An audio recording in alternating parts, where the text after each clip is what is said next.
Y'all know what time it is. Time for what? Time for what? Time for what? Time for what? This that what? This that what? Time for what? Time for what? This that what? This that what? We coming to vent on current events. Charles, TJ, and Fliz, people loving the gents. What a debate opinions of the brothers. Know your lovers love us, cuz us talk ish, you live in color.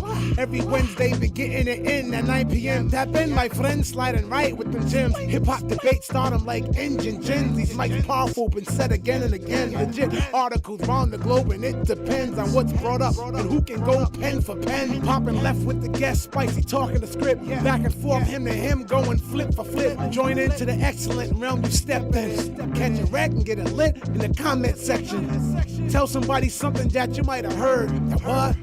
What? Spread the word. Spread the word. Spread the word.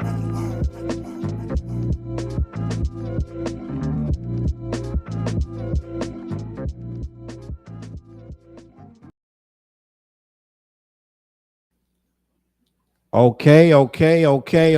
Is it live? Is it live? Is it live? Is it live? We are the What Show, the What Jigga, What Jigga, What Jigga. What? My name is Charles Brown. Right next to me is artist named Fliz. Right next to him is TJ Swords was popping. And we are the What Show. Welcome. We're gonna have a great show tonight.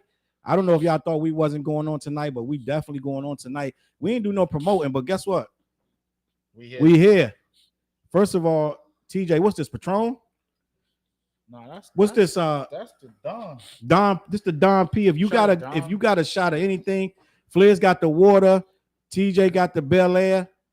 If you got a shot, we're gonna say a salute real quick. Salute with the What Show, man. Salute. We gonna have a great time. Sean Bates in the building. Salute. We appreciate you.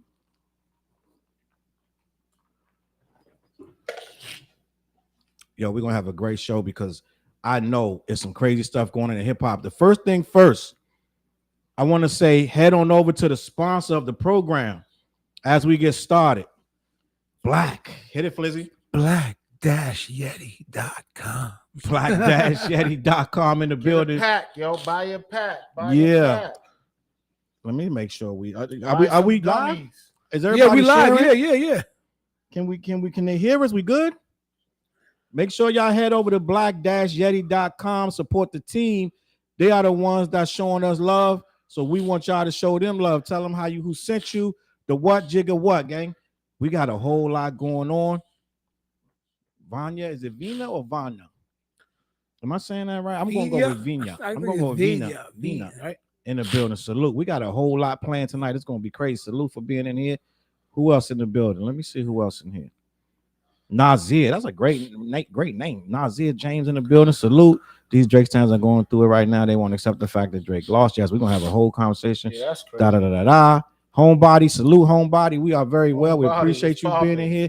I hope y'all sharing the program, showing the love. We got the new banner in the back, but that's a small thing. That's when we do our shows. But I decided to get it and put it up in the back because we are the What Show. Let me see what else going on. Baby sis in the building. Salute. Coming to ATL soon. Yeah, we be in ATL soon. Real soon. Sooner than y'all think. And I'll be in Cali in August too. So yeah. L. Pauline with the super chat. We appreciate you. The $5 super chat. We appreciate you. I thank you for supporting the team, supporting the program. Tonight we're gonna get busy. I know y'all expecting one of us to wild out. I think all of us might wild out tonight. Let me see. Yep. Look.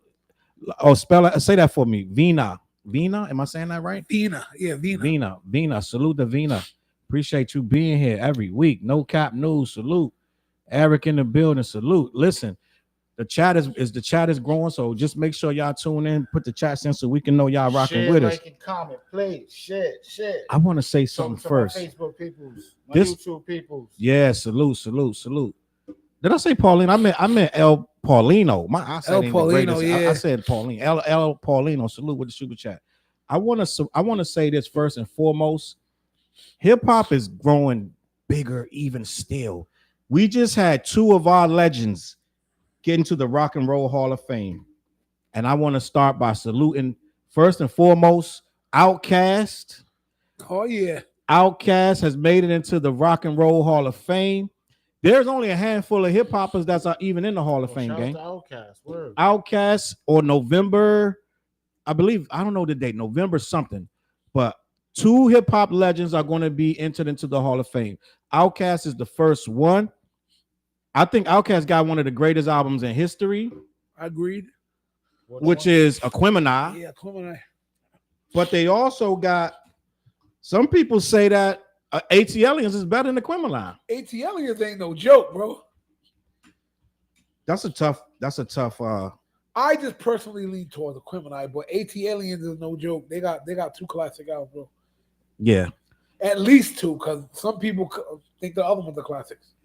And I just want to say the other group that's going to be entering the Hall of Fame is the beautiful and talented. I don't know if y'all know this or not, but Salt and Pepper.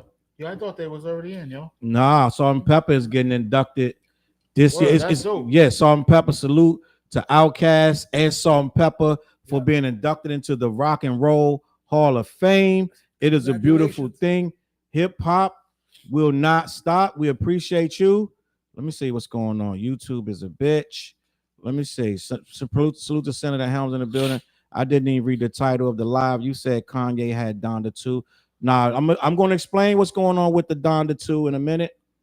But something happened that's kind of crazy with that. But I just wanted to get this out the way because what happened with Kanye and that Donda 2, they snatched it down immediately as soon as it went up. But not for what you think. He didn't pay the producers. So I'm going to talk about that right now. But salute to Salt and Pepper and Outkast making the Hall of Fame for hip hop. It's only like a handful of rappers in there. LL Cool J, Run DMC, Mike. I think Run DMC. I don't know the rest, but listen, man, I'm proud of that. Homebody in the building had to struggle to find you. Oh, YouTube is bugging? We're not on the YouTube tonight? We should be, right? We should be. November 8th, No Cap said November 8th for the Hall of Fame. Look, that's YouTube comments right there. Yeah, but it's on 2 different YouTube channels, so I don't know which channel it's on. Wood Imperial Stats, he's going to be pissed off. Yeah, Imperial Stats will probably be in the building in a minute. Let me see. Let me check the comments before we get into that Kanye. There, or Senator Helms in there say we can crash. We can crash when we come down to ATL. T Taiwan in the building. Salute Taiwan. We had a blast. TJ's birthday was last week. Taiwan was there. Flizzy ain't make it, but you gotta go to that Top Golf. I've been there before. List. Oh, you did? Yeah. Nah, Top Golf is that. Listen, Well, listen, you know man. how we get. So you know, it was hilarious. It was lit. Hilarious. Charles was practicing, guys. Listen, if you can't swing until you practice. He was practicing. We thought he was swinging. Dead ass. We're like, wait. Listen, I had to get listen, when you go to Top Golf, it's competitive. These females be trying to beat the men like, listen, like they don't want you to win, gang. And they was talking mad shit. Competitive, cheating, everything. The TJ said they was cheating. Yeah, they always cheating. How'd you cheat? How do they cheat? How you can't cheat, but TJ said they cheating. Yeah. I don't care what they said. They was cheating. See, y'all needed me there. Y'all would have been like, oh. Nah, we had fun. I'm a Happy Gilmore shit. Yeah, we had fun. Listen, I want to talk about this because another fail to me. This is yet another Kanye fail, and I want to discuss your boy Loco in the building. Loco, what's popping with you? The spin get inducted. See, good question, baby. So she said the Spinderella. Interview with Loco. Oh, yeah, you Let's know they do got it. that little issue. Oh yeah. Salute Loco. Loco was at the awards. Yeah. He shouted us out on the awards. Salute the Loco. Yeah, we can get that popping. I got you.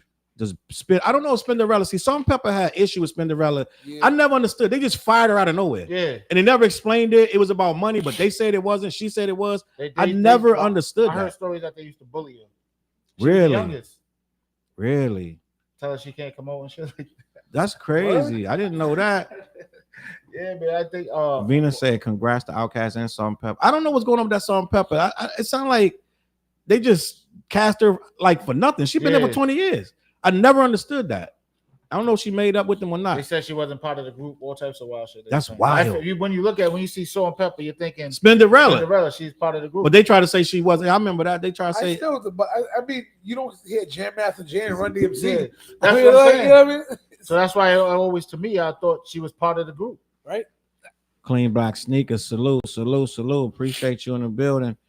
Let me see what's going on. Jug in the building. Jug in the building. Salute, Finity Jug. We're going to get right to it, man. Listen, I want to talk about this. We're going to finish up with the Outkast. Eric said Idlewild is one of his personal favorites. I said on my video, Idlewild as the movie. I don't know about the album, but I know the movie. Movie was okay. I didn't jive with the album. I'm just gonna be honest. What about you, Fizzy? I didn't think it was one of their classics. It's not a classic, but you ain't gotta make a classic to make a good album. Smooth, but yeah, the movie was good though. It wasn't like, oh, I gotta listen to Idlewild for me, but I respect your opinion though. Bro. Yeah. But see, I could feel that they were drifting apart because when Idlewild was created, Andre wasn't like in the studio with them no more. You know what I'm saying? So he did his parts and da. But it just felt like they was doing two different things at the time. That's why you got Speaker Box and Love Below. Yeah. Now that's classic Outkast. That's on Speaker Box and Love Below. That's classic Outkast. Classic. But it felt like they was kind of like drifting apart, low key. You know what I mean? And I felt it with Idlewild.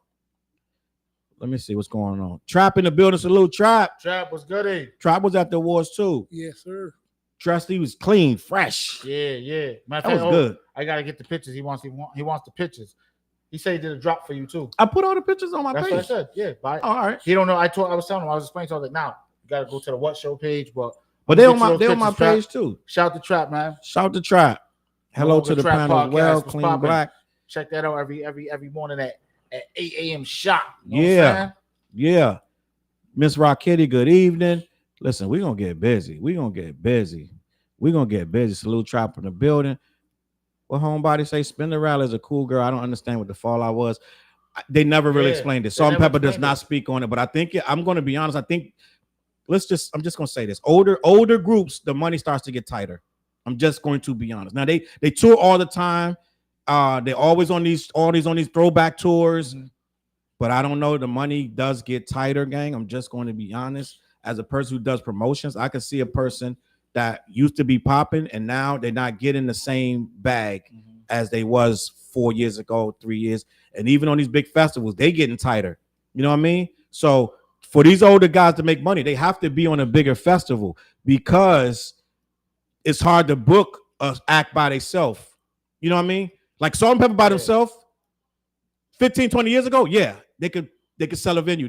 Not now. I'm just being honest. So maybe the money started getting thin, and they was like, you know what, Flares, we can't handle you no more. We can't pay you. Flares like, I'm good. I got a job. I got 4 or 5 jobs. Spinderella said she didn't get paid as a DJ. That's wild. That's crazy. That's wild. All the money on the road, she didn't get paid. Yeah, I don't. That's wild. There's a lot going on with Salt and Pepper. I don't want to. I'm not here to disrespect them. I don't know what's going on. That's crazy. You know what I'm saying? They tried to say she was a transformer. Malcolm in the building. Salute, Malcolm. He came in hot. I'm coming in hot. I know, right? I'm coming in hot. Malcolm said, hey, I'm coming in hot. Salute. Elevator. Yellow girl in the building. Salute. Listen, it's going to be crazy. Let me see who else in here before we get really going, because once we get going, we ain't going to be, this chat goes so crazy. We can't even get to everybody. Yeah. Let's a pre-apology for those in the chat we might not be able to get to because sometimes it gets too crazy and packed up. Where's my and we start talking and we have no moderator like that. We have no moderator. I wish we did, but we don't. JJ Fad, I couldn't think of that name earlier. Fad, yeah. JJ Fad. Yeah. Yo, that was it.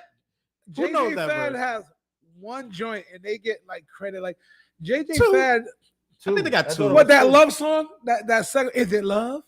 That one? You're right. They got 1. Yeah. It was like, yo, JJ Fad, they got 1 joint. Well, I think we just showed JJ Fad love because they're old school pioneers. Well, because that record was so big. Yeah. Record, Supersonic is a big record. It was. The video was going crazy. What's that? Was the music box? Damn near years straight of that. Box, right? Supersonic. I think that was Eazy-E's first platinum before, because didn't they come up before the NWA album? I believe so. I'm not sure, but I believe so. You might. Like supersonic motivating rhymes. Because NWA had more. They had, first of all, NWA had NWA and the Posse. Yeah, I was about to say that. With Arabian Prince and all that. That was the first iteration of NWA. I think that might have been before JJ Fad. I'm not. Look it up. What I'm saying is that JJ Fad record is the first to go actual platinum and make them some real deal. Oh, I can see that. You know what? I don't know. Maybe. Asham in the building. I hope I said that right. What up, though? Happy Hump Day. There it is. Let me see. I do love Salt and Pepper, including Spinner. I missed the Salt and Pepper. Salt and Pepper did Cheese Spin and Jackie McGee out of money, because Jackie McGee was the second DJ, if I'm not mistaken. That's her name? I'm not sure. I'm bugging out. No, she was. I think they had switched out or something. I'm not sure. For her verse on Express. Oh, for her verse. Okay. She said she wrote her own verse but didn't get the credit. What's going on with Salt and Pepper, man? Come on, What we doing, man? Let's get it together. Let's get it together. I know. What the heck, gang? They on that baby contract. What the heck? Baby You contract. Yeah, like, you know, the Salt baby and Pepper, what's good, gang? Y'all bugging out. So it ain't looking too good. Salute. I'm just gonna be honest. Came in the building. What Rock Kitty say? That's what I'm thinking. It could be money. Yeah. So I don't know, man. They never really discuss it. You know what I mean? So Salt and Pepper have not explained it. When they do get questioned on, they try to dodge it. So I don't know what's going on. You know what I mean? What happened with Spinnerella? Don't ask no questions. Just get the money. I heard she was pulling all the fellas. That's funny as hell. Don't ask. Kristen Griffin in the building. Eru in the building. JJ Fat had one song. That's a fact. And that's the goal. That's a fact. I want to say two, but I really can't even reach and say it's one song. I gotta say it's one song. It's one and a quarter, because that love song didn't really hit like that. But I'm almost certain that they brought a picture up with JJ Fat still look good though. Right now, low key, I think I saw a picture about 3 years ago that JJ Fat still look good. I wouldn't. Wait, didn't they perform that song? Like one of them old school type of concerts they got brought out by somebody? I'm sure they did, but I think they stopped performing for a while. Another super chat with Bruce Salute, Alden McCaddy in the building. Hey guys, I want to K Dot and Scissor sold out show in Atlanta. When I tell you it was lit. Everyone was into it. I got my tickets to Boston. I don't know what Flizzy and TJ gonna do. I didn't get no ticket. Hey, yo, but you know what's crazy? I watched that because somebody put the that shit on YouTube, right? But it was in Houston. Yo, I was like, damn, I didn't get no tickets for this shit. Like, yeah, then the tickets is crazy too. The tickets that concert looks like.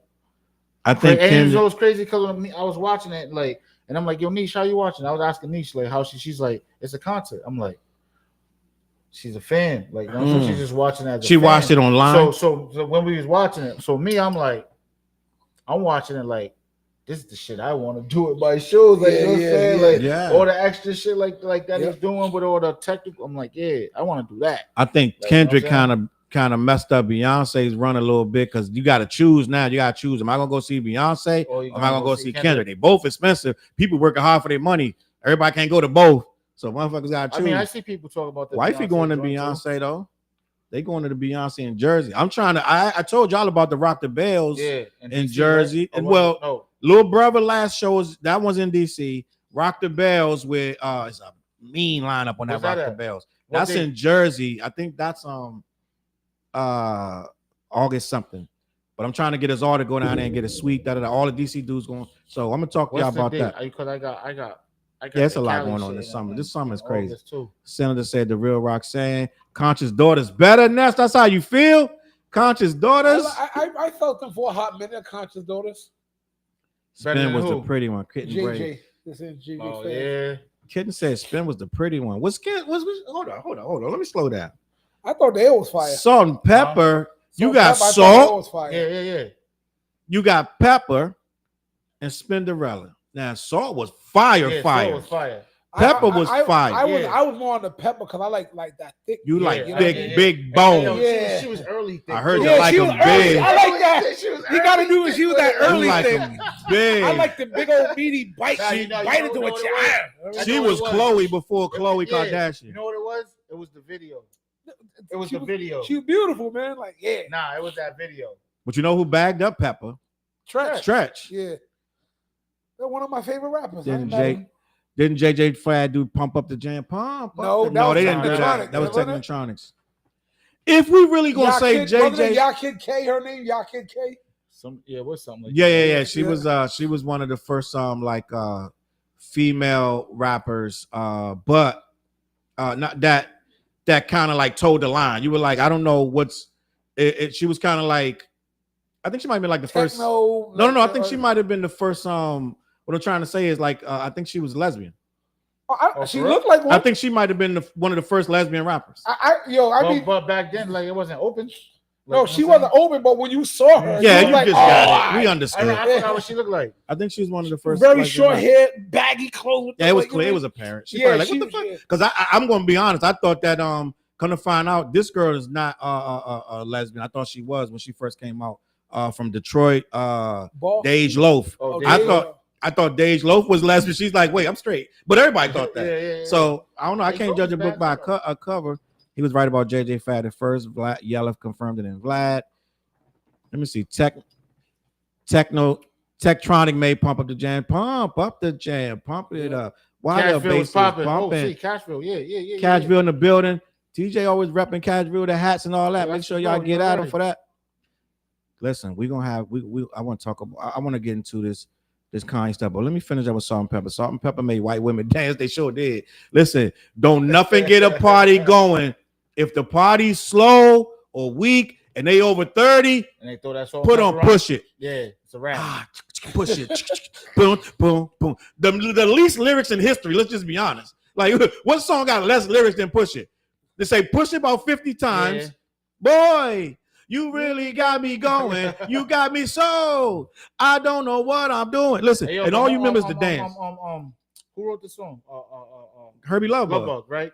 He was a genius for that. They got tired of paying Herbie, but go ahead. Yeah, but he was a genius for that. He was. Like he understood it. You know what I'm saying? It was just the hook's so consistent, so catchy. You know what I mean? And you can look at every verse as like the bridge.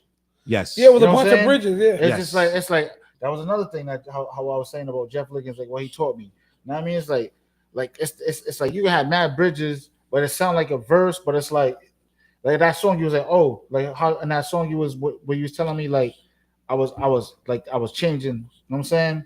The flows in each, like each, you know what I mean, every 4 bars or some shit like that. Yeah. I forgot what song it was, but he was like, yeah, that's just dope. Yeah. You know what I'm saying? But that type of shit. Okay. I mean, it's like catchy, like I mean, easy and catchy. Trap got a good question, and we're gonna talk about that later. I want to talk about that in the sports segment about Sanders, Shedeur Sanders. If he got blackballed or not. I do want to talk about that. Definitely, a fact. I want to get to that. A lot of people told me he didn't get blackballed. I know what I think. I just think that he should just get in there and just show his ass. He has to. Fliz is the sports expert. Fliz, tell us what happened. That's what I feel like. Well, he was projected. He was projected to go anywhere from 1 to 21, but the overall talk was he was one of the top 3, 5, right? Top 3 to 5, and the fact that he fell to the 5th damn round is like, so a lot of talk is like, he had bad interviews, he's too cocky. His father did interviews saying he wants to be involved, which Deion did. Then the other side, people like, that's just bullshit. He's a black kid who's cocky and they hate that. Mm-hmm. Then there's a whole bunch of talk. But regardless of what the reason is, he should not have been in the 5th round. Hell no. He could have, there's no way that man should have fell to the 5th round. And you see, Ubrick's son did that prank call. Yeah. Your boy, they got fined though, right? Oh yeah. So they just gave them a fine. So they prank called him Shedeur Sanders, the son of the coach. Ubrick. The defensive coach. The team got fined $250,000, and the coach got fined $100,000. So I think that's good. Fine him because that's crazy. The son got the phone number from the coach and called him and pretended to be the Saints. Mm-hmm. Saying we're gonna draft you, son. Yeah. That's lame, gang. That's whack, yo. But the father actually, I guess, met with them face to face too, like on some like, I'm so sorry, like I effed up type shit. Or, this was an F with my son's an asshole type. That's some trash shit. But I feel like they wanted to humble him, but this is literally, and I know this is conspiracy, but they did this. I think it's a collusion. They're trying to make it like each team had a different reason. I think they were like, don't nobody touch him. Mm-hmm. Don't nobody touch him. Yo, and I think the Steelers need a quarterback? The Steelers always need a quarterback. Well, trying to get Aaron Rodgers. Ain't Russell Williams down there? Wilson? But they're trying to get Aaron Rodgers. So Russell Wilson's losing his job. That's if they. Aaron Rodgers is a jerk. He probably gonna try to pull some fast shit and go to a team that's gonna pay him the most, and they're not gonna pay him the most. I mean, regardless of, here's what I'm thinking. Like, all right, fine. First round goes, he didn't get drafted. Yep. Second round, you're making flyers now, right? Third round is blasphemous. At this point, you can just draft him and hold him because you can trade him for picks later. The fact that it was, I don't care what you say, that was collusion. Yeah. The fact he fell second, third, fourth, because someone of his standing is a trade piece like a mug, boy. Yeah. That was collusion. Get out of here. Yeah. But a lot of it's down racial lines on Twitter and everywhere else that I'm just gonna be honest. A lot of the black people saying he was blackballed. Yep. A lot of white people saying he was cocky and he deserved it. So it's like it's sad to say, but it's a racial lines where they're dividing this thing up, and you got some people on both sides that believe it. But for the most part, anybody black you ask, they're gonna say, "Yo, they blackballed him." Da da da. So I feel like let's have a real conversation. If you're too cocky and you're bringing the quote unquote circus, then people are going to take a pause and be like, yo, da da da. Deion Sanders is a lot. You know what I'm saying? Now I believe he got blackballed. Let's just be honest, but let's have a real conversation. I think he should just Deion Sanders is like bringing in the Ball brothers in their heyday. Exactly. Yo, you know what I'm saying? That makes sense though. That really makes sense though. Exactly, because Deion Sanders was doing a whole interview saying, wherever my son goes, I'm gonna be a part of. And one day I want to be a coach. Yes. And you know, so he wasn't helping the situation. That is exactly what people get mad at LeBron about for forcing his son in the Lakers. Mm-hmm. Deion is forcing himself and wherever his son. It's the same thing. He's going to be a part of it. Yeah. Salute Side Dog in the building. Appreciate you. Side Dog was popping. Let me see. I feel like what's happening with that is he's getting punished for his father's sins. Of the cockiness of the whole team out there, even though he was at the team and he was a part of the team, his father really led the charge of that team in the beginning and from the beginning. Like everybody, remember we was talking about he was the best coach in college and all. It got because he had them 3 wins in the beginning of the last season. So it made a target on everybody's back, and his son adopted that shit, and I think he's getting punished for that. Let me see. At the end of the day, I just tell that young man to go out there and bowl, yo. Yeah, you know what I'm saying? Let your game speak, yo. For real. We had a lot of comments about Salt and Pepper. Let me see. I remember seeing Mary and Pepper go at it. So. Yeah, we had a lot of comments. Now, Sal said Moni Love was the flyest, though. Who said that? Sal. Let me see. I saw that too. What up, Sal? That's my guy, Sal. All right. Salute to Sal. Moni Love was the cutest. She was the cutest female rapper. Hold on. Let me slow down. Let me not do this. Moni Love was cute. See, she was cute. That's a good word to put. Moni Love was cute. MC Light was fire. But she had a tomboy thing going on. I personally, like you say, you like him thick. I think we misquoted. Queen Latifah was the first thick chick. Actually, Salt and Pepper was before her. Was she? I think Salt and Pepper was before Queen Latifah. Queen Latifah is like more like cute, gang. No. I'm saying she want big girl status. You know what I mean? It's a thin line. Thick and big is. So what you saying? She big? He's basically saying Salt had the. She wasn't that big back then. No. Trust me, I'm not dissing nobody. That's what you're saying, right? I'm not saying Pepper was and Queen Latifah. My bad. Pepper and Queen Latifah wasn't the same to me. You know what I mean? Like Pepper was like the little and then it's there. Like, it's with Queen Latifah. And here's a thing about Queen Latifah. There was maybe early signs that she was a lesbian too. Because Queen Latifah never saw that until the straight backs in the movie. Never tried to be sexy in the sense. You know what I mean? Yeah. I didn't even think it was there back then. But go ahead, it's my bad. You know what I'm saying? Queen Latifah never set out to be sexy. If you notice, even that song she did, I don't need your money, but I'm paid. Thank you. I'm not the kind of girl that you think I am. I don't jump into the arms of every man. Remember that song?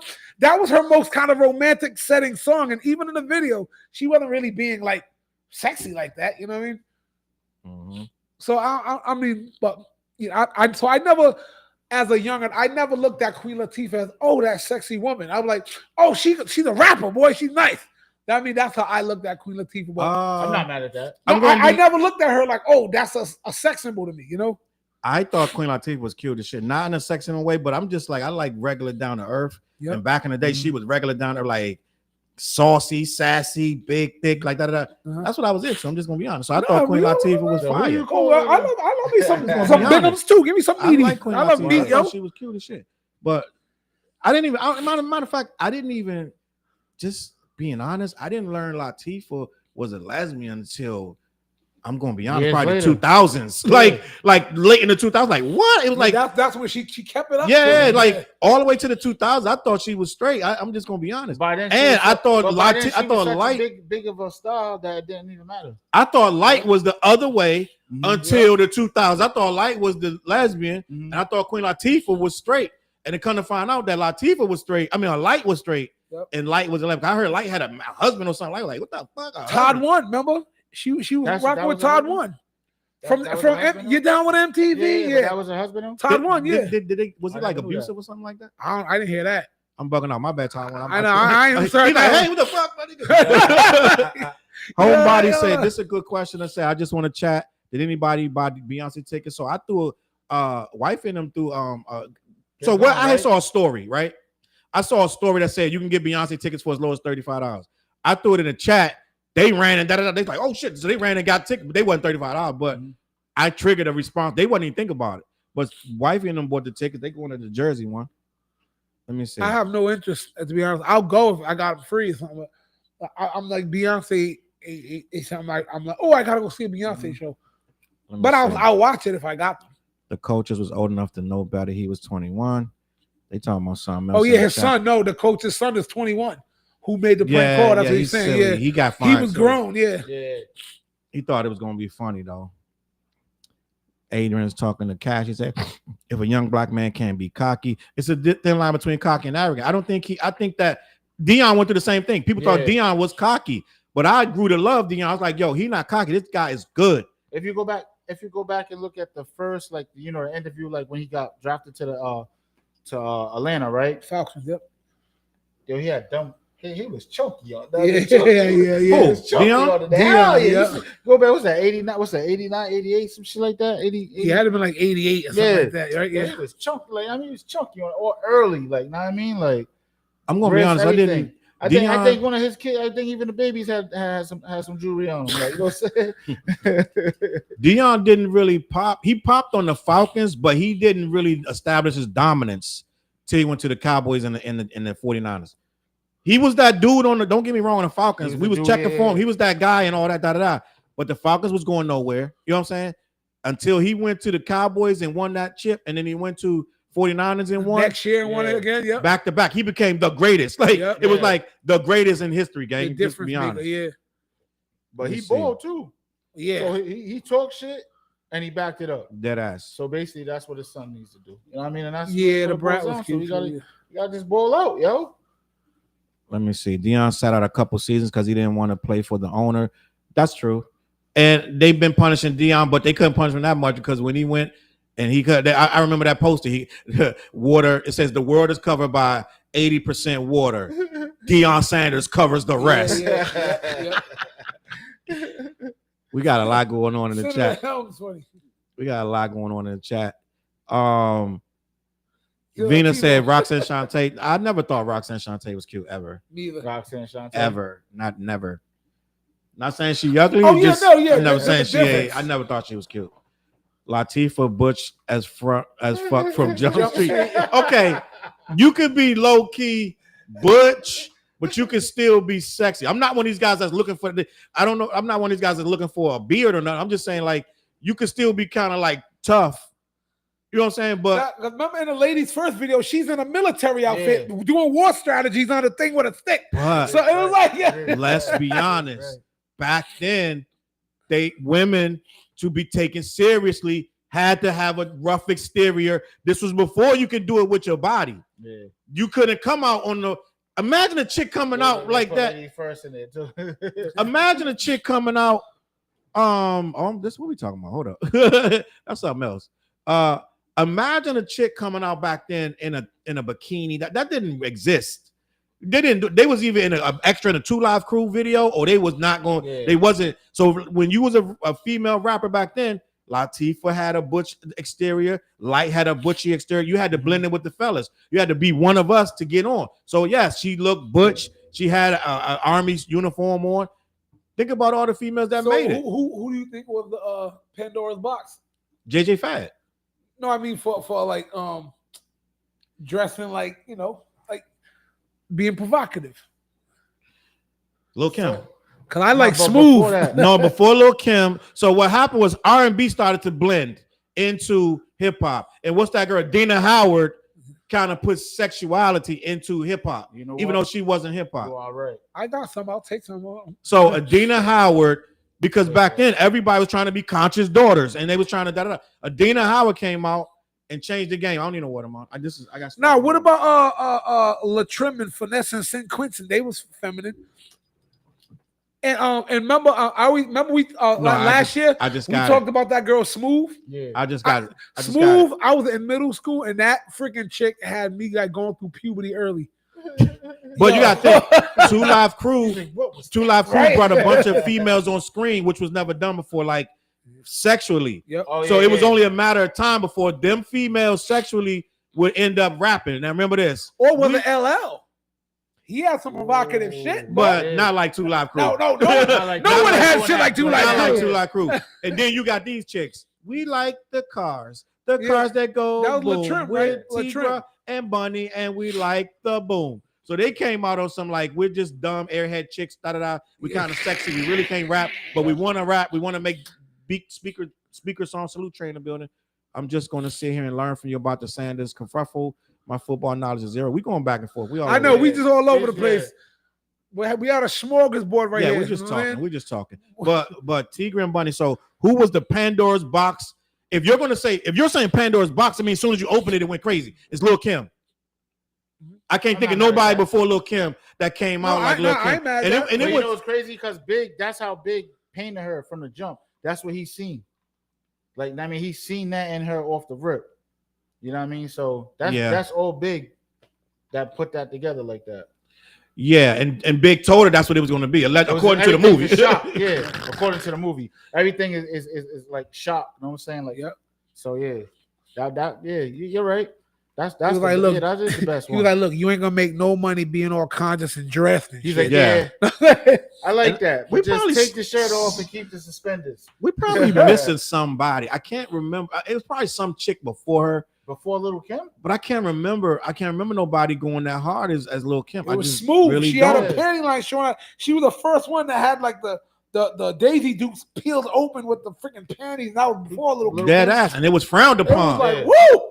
But Lil' Kim was so nice. This is what people don't realize about Lil' Kim. She wasn't just sexual. Lil' Kim had bars.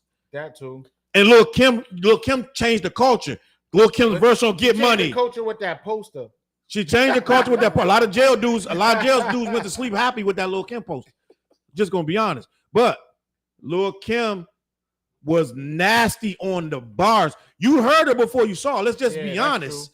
You heard them Lil' Kim. And she's mad little. She was aggressive with it too. Aggressive. She was a little big. Big came. You want to slip flow? You want to sit Mo on my living room floor? What she came back with? She was the first chick to come back hard at a dude. The first chick, no dude ever came back. Now what, nigga? I ain't trying to hear that shit. Yeah. Pull back your 9 and I cock on mine now. I need the verse, Fliz. Come on, Fliz. I need this verse. I don't know it like that. I know bits and pieces of that verse. You know that verse. I know the verse. I know bits and pieces of it. I don't know it fluidly. Lil' Kim. And let me tell you something. But let me tell you something. Like during the Biggie ascension. Mm-hmm. I wasn't into that shit. I wasn't into Biggie. I wasn't into it like everybody else was. Wow. I knew it, but everybody was soon when he came out with that first album, and everybody was dubbing him like the king of rap, and I was like, I couldn't see it. Didn't see it. I was like, I mean, I've never to this day I respect Biggie. So when you go back and listen to it now, like, what do you get from it? I'm like, oh no, I think Biggie's spitting. I understand what people are saying. I personally wasn't into to me, I ain't gonna lie, at that point in my life, it was too glossy, it was too preppy, it was too nice. And you must have heard late Biggie then, because early Biggie was not that. No, Juicy was like right to see, and that's why Biggie didn't want to release Juicy. But that's Puff though. But that's Biggie didn't want to release Juicy for that reason, because the rest of that album, I was like, Ready to Die, is not glossy. No, I like the album. That's what I'm saying, but Biggie wasn't boot camp click to me. I was so underground at that time. No one liked Biggie or liked anything. Well, like then he shined him. He polished him up and made him palatable to a bigger market. He made his records bigger, and I get what you're saying. But he made that. He made real records. Boot camp click is a moment, right? We love BCC. We love all that. But let's be honest, boot camp click got a 2-year run at best. But that wasn't the question. The question was I couldn't get with Biggie at. Well, that's a lie. I liked Biggie. I wasn't anointing him the king. Plus, not just boot camp clique. I was into so much underground rap at that time. I was an underground dude. I was into early Slum Village before anybody knew who they was. You know, I was that guy. And then I had to grow up a little bit and start expanding. Then I started liking, all right, this shit is hot. But my young self was like, nah. You know what I mean? But and you know what too? You got to think like a lot of like the One More Chance. That's the remix that we got. You know what I'm saying? The video that really took Diddy over there. You know what I'm saying? Like those was remixes. Yeah. That was Diddy going back like, oh nah, we need to do this. That was a Diddy move. And Biggie was against everything that Diddy. What's homeboy from Bun B? Pimp C was the same way. He didn't like to do this to that, but his biggest records was with the record he didn't want to do. The records he didn't want, not just that one. He didn't want to do the joint with Jay-Z, Big Pimpin', right? Yeah. Didn't want to do that. He was really against it. Big Bun B pressed him and said, "We got to do this." And just kind of find out, Pimp C did not like Andre 3000's verse. He didn't like how he cut the music. Players Anthem. What's the name of the song? The Players Anthem joint. Players Ball. Players Ball. Yeah, my bad. Andre 3000 has one of the best, probably top 5 verses in the history of hip hop. I see all the girls I used to see around town and da da da. So, but he told the engineer to drop the beat, and when Pimp C heard him, he rapped his whole verse with no beat. Mm-hmm. Pimp C was like, "Who this nigga think he is?" Pimp C was mad as shit at Andre 3000. I can like when you say that, you can picture him. He was mad as shit. He wasn't gonna put it out, and Bumpy was like, "This is gonna hit when that beat hit." He's like, "We got the two." First of all, Outkast was on top of the world. Yeah. Like this nigga, this Outkast. What are you talking about? That joint is one of the greatest songs in history. I say top 10, 15 songs in history. That's powerful statement. Listen. Yeah. Put it on like this. That joint. How does it start? I need that verse. I can't. I'm not gonna give a top 10 song in history. I am. That's big, bro. Because that song. That Players Ball. Pimp C. I'm sorry. UGK featuring Outkast. They play that at weddings, gang. Like they play that at weddings. Andre's getting married in the video. Yes, right? Yep. I CC'd all the girls that I CC around town, and my darling, I should bring the verse up. But listen, that song is so banging, but it bangs because he took the beat out, and then the beat comes in. You a fairy, da da da. Yeah. The beat slams, and we love that song. But you know what it was? I think Thomasina in the building. Salute Thomasina. She said she's a sexy tomboy. Yeah, listen, right? I think it is like you know, like Biggie, Pimp C, like they were so street, so hood, where sometimes they didn't understand. Right. You know what I mean? Yeah, the thing is, the business part of it where it's like Bun B's like, nah, yo, this is gonna work. Diddy's telling Biggie, like, nah, this is gonna work. This is what we need. You know what I'm saying? They seen what them two didn't see, basically. Sometimes you gotta grow into an artist form. Yeah. You know what I mean? It's like this is what I like, this is what I'm comfortable with. When I was younger, I was that guy. I was like, this is what I'm comfortable with. If you step outside this, you're whack. Yeah. And I was like, then I like grew up. I'm like, wait a minute, this shit is now fire. You're making my favorite songs. Yeah, exactly. But yeah, it's like yo, like sometimes like artists that's so street, when they step out of their boundaries, they're not comfortable with it. You know what I mean? Mm-hmm. Yeah. So the comments going crazy. They talking real crazy in the comments. Salute. I want to get to this one. My guy Sandman. I might say my guy, but I'm not sure. Illa R the Sandman. Take a shot every time I do. I expect that. I expect you to take a shot every time you hear. I'm just going to be honest. If you don't take a shot, you whack. Them t-shirts. We got them t-shirts coming too, right? Or you already did? Already got the. I'm just going to be honest. T-shirts right on my page. Yeah, on my YouTube. Rod Digger was that sweat. Yo, you reminded me of something a minute ago. You said something. This is a side note. Yeah, I know on my Facebook page, because I was surfing the net, and there was this thing where people was like, "What's name a remix that so fire makes you forget the original song?" And I didn't think One More Chance was a remix that you don't even think about the first one. Yeah, the first one was trash, and I didn't put that on my list. I should have. It's not trash, but it's just like Biggie understood. I mean, Diddy understood. Like this is what we need to do. And then the video, you know what I'm saying? Biggie, give me one more chance. Biggie, give me one. It wasn't trash, but it wasn't going to move the needle. Rod Digger was listen. Nesta go. Rod Digger has her moments of cuteness. Huh? And Rod Digger, to me, if somebody would have said Rod Digger's straight, I would have believed it. If somebody would have said Rod Digger's gay, I would have believed it. Either way. I don't know. I just look at Rod Digger as a fire rapper. Yeah, me too. That's how I look. So yeah, so that's what the female. Listen, that's what a woman rapper want. They like, yo, listen. If you gonna compare me and just say dope rapper, they want that. So I guess she did her job. Yeah, there was certain female rappers who didn't give no. Yeah, they didn't give no like.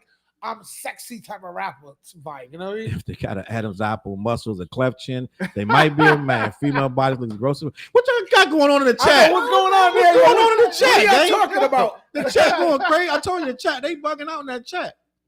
She represented us well in the music round. They talking about Queen Latifah, I believe. Yes, she did. Oh, damn. Yeah. Oh, yeah, for sure. Let me see what Thomasina said. Definitely beginner female rappers had to have that rough vibe for sure. That's a fact. Yeah. Back in the day, Boss, Bahamadia. Bahamadia, what's the word they call ambiguous? Yeah. Like, and Bahamadia was low key. I'm not doing disrespect Bahamadia, but she was ambiguous when you heard her voice. Honey buns, right? Yep. Right. True honey buns, like to have fun. Yeah. As a matter of fact, nonchalant. That's nonchalant. Yeah. You know what's crazy too? She's from DC.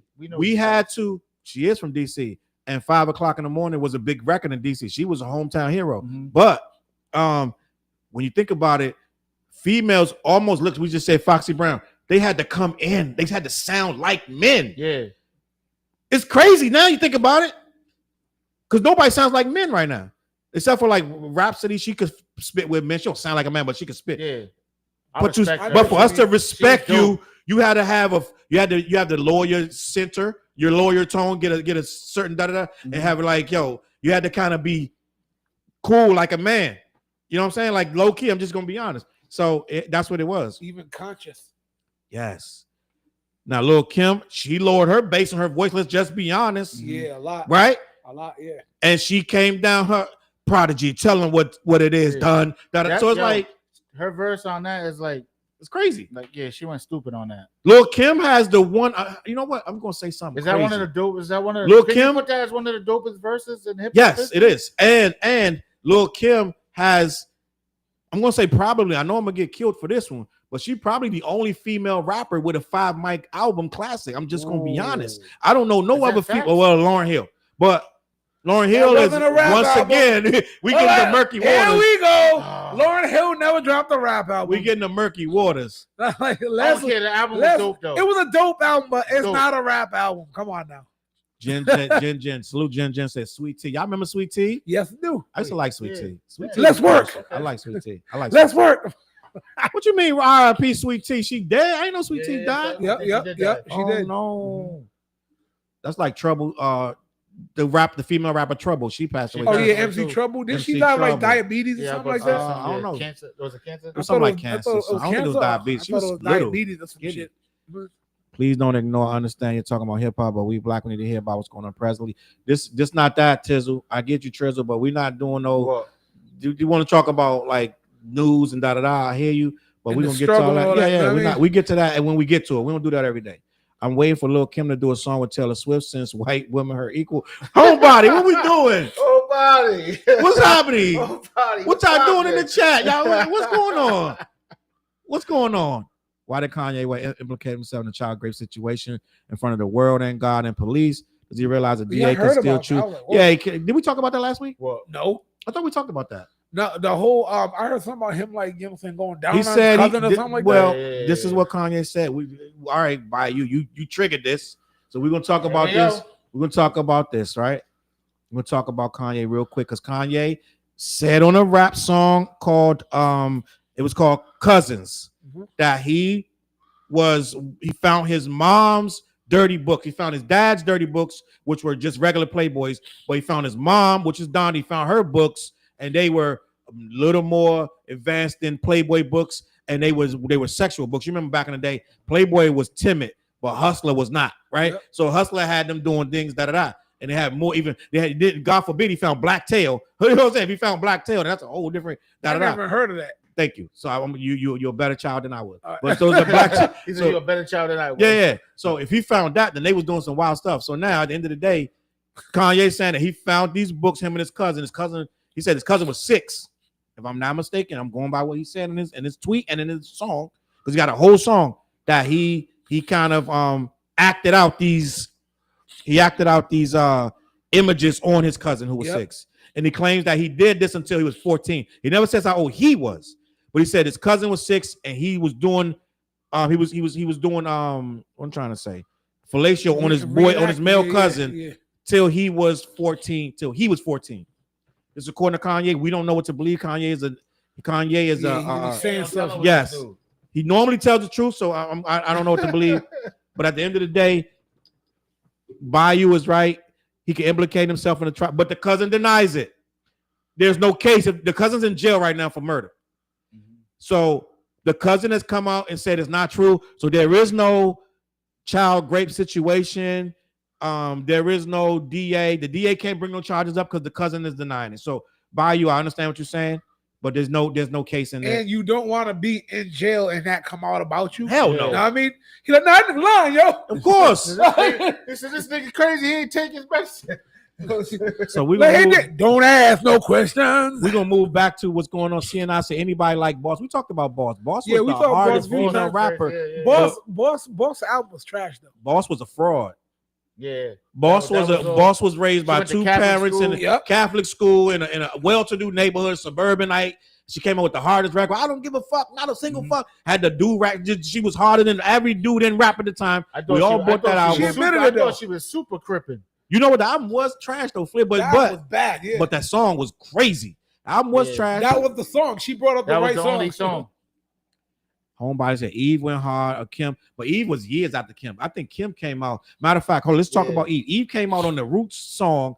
Baby, don't worry about me. Where I've been. That beat stupid too. That whole song's crazy. That song is crazy. Yeah. And Jill Scott sang on it first before they went and got the label did some dirty shit. They went and got Erica Badu. Jill Scott wrote that. They didn't believe in Erica. They didn't believe in Jill Scott. But that's when we first heard Eve. Nobody knew it was Eve. So Kim was already out by then. Yeah. Kim was already out. So Eve was fired. Yeah. Eve dropped mad hits, bro.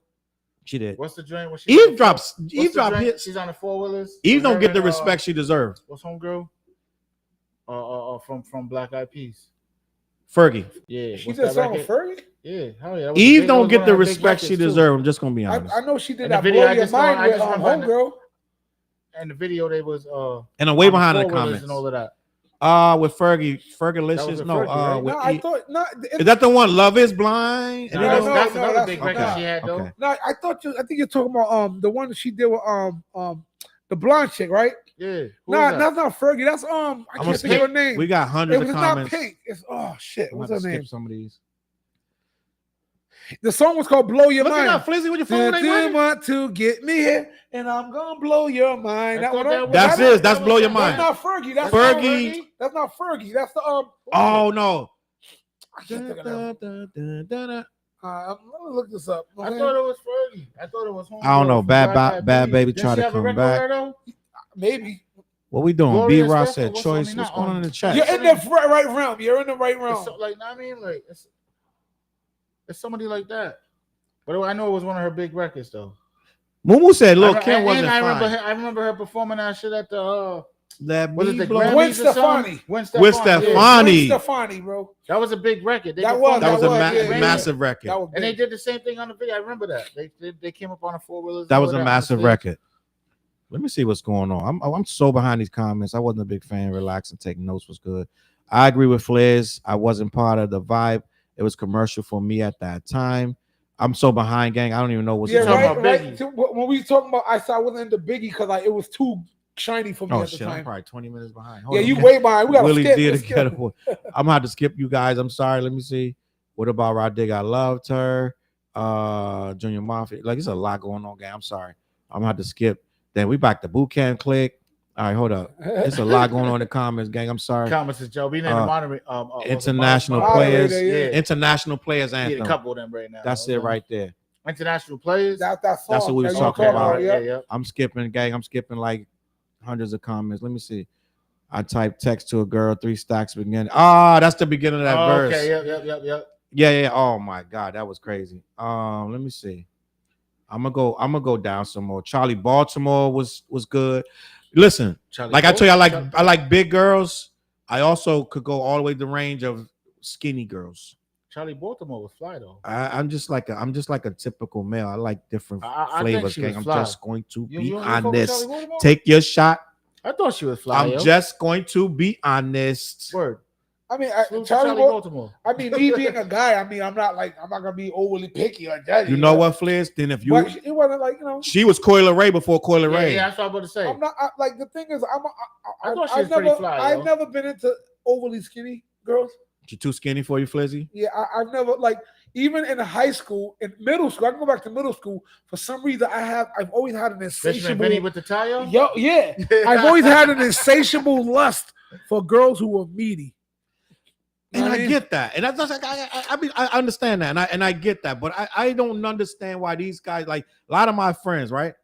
Just gonna be honest, these motherfuckers, they want boom and pow all the time. I said, gang, it's different flavors out here, right? They don't have to be boom and pow, but they want big, hefty bag, like they want them big, and I get that, that's cool.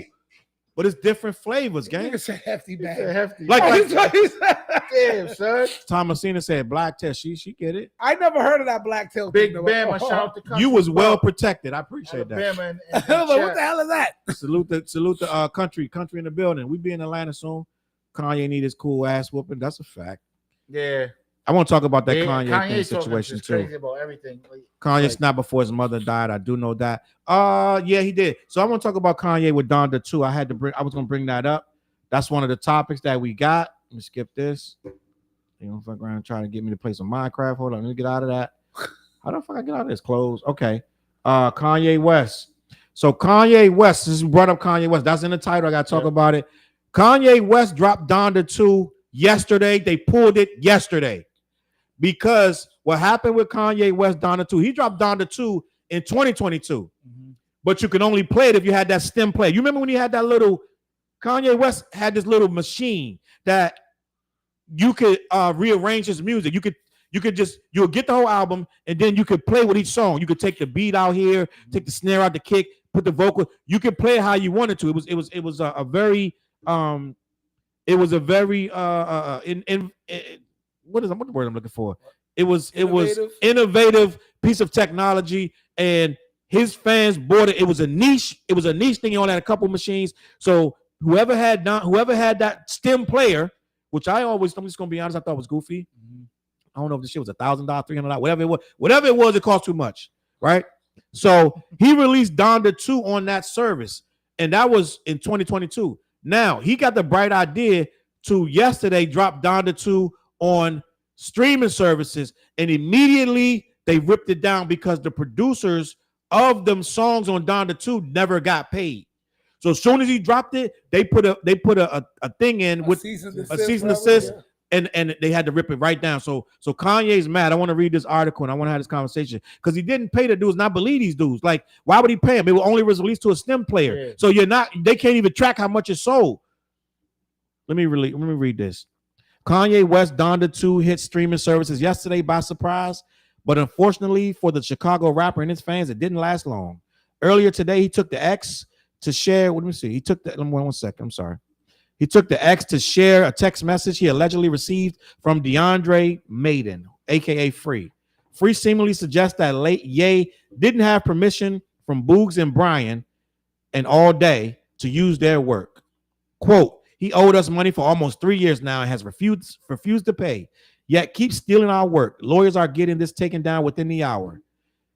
Kanye said Free Maiden tried to charge me $3 million for these beats from people I showed how to make beats to. That's what he tweeted in response. However, it looks like he wants to make things right in a follow-up tweet. What did he say in the follow-up tweet?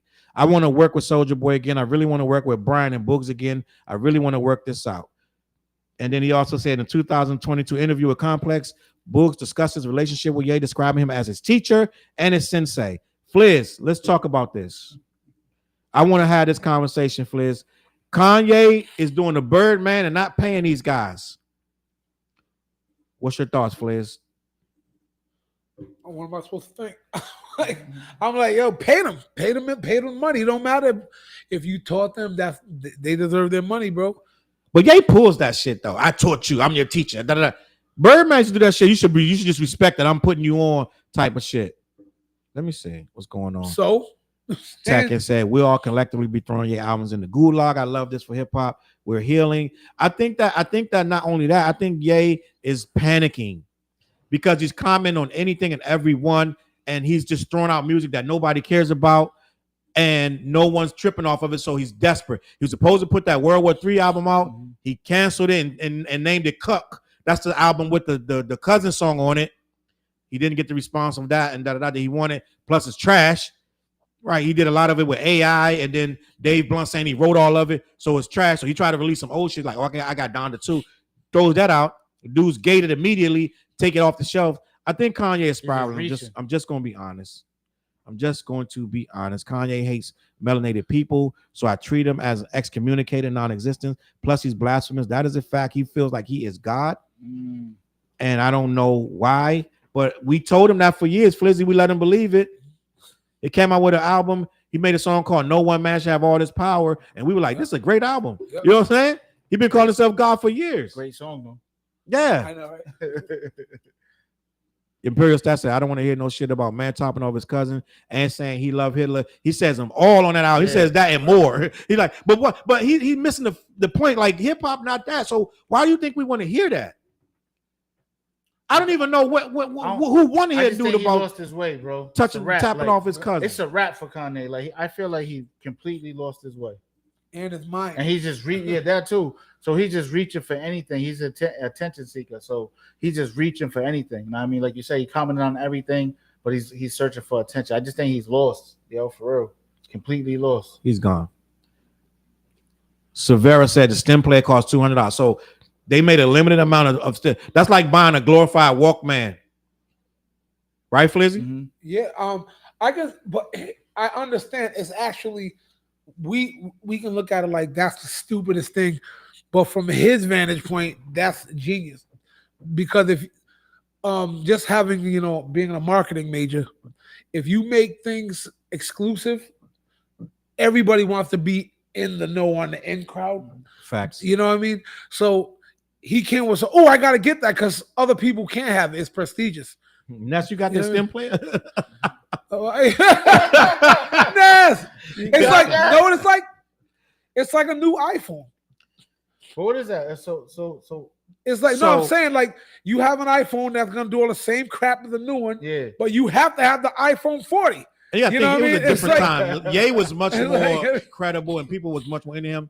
I'm going to be honest. I bought this little technology around that same time. It was a beat machine and it was like this big. I can't remember what the hell that thing was called.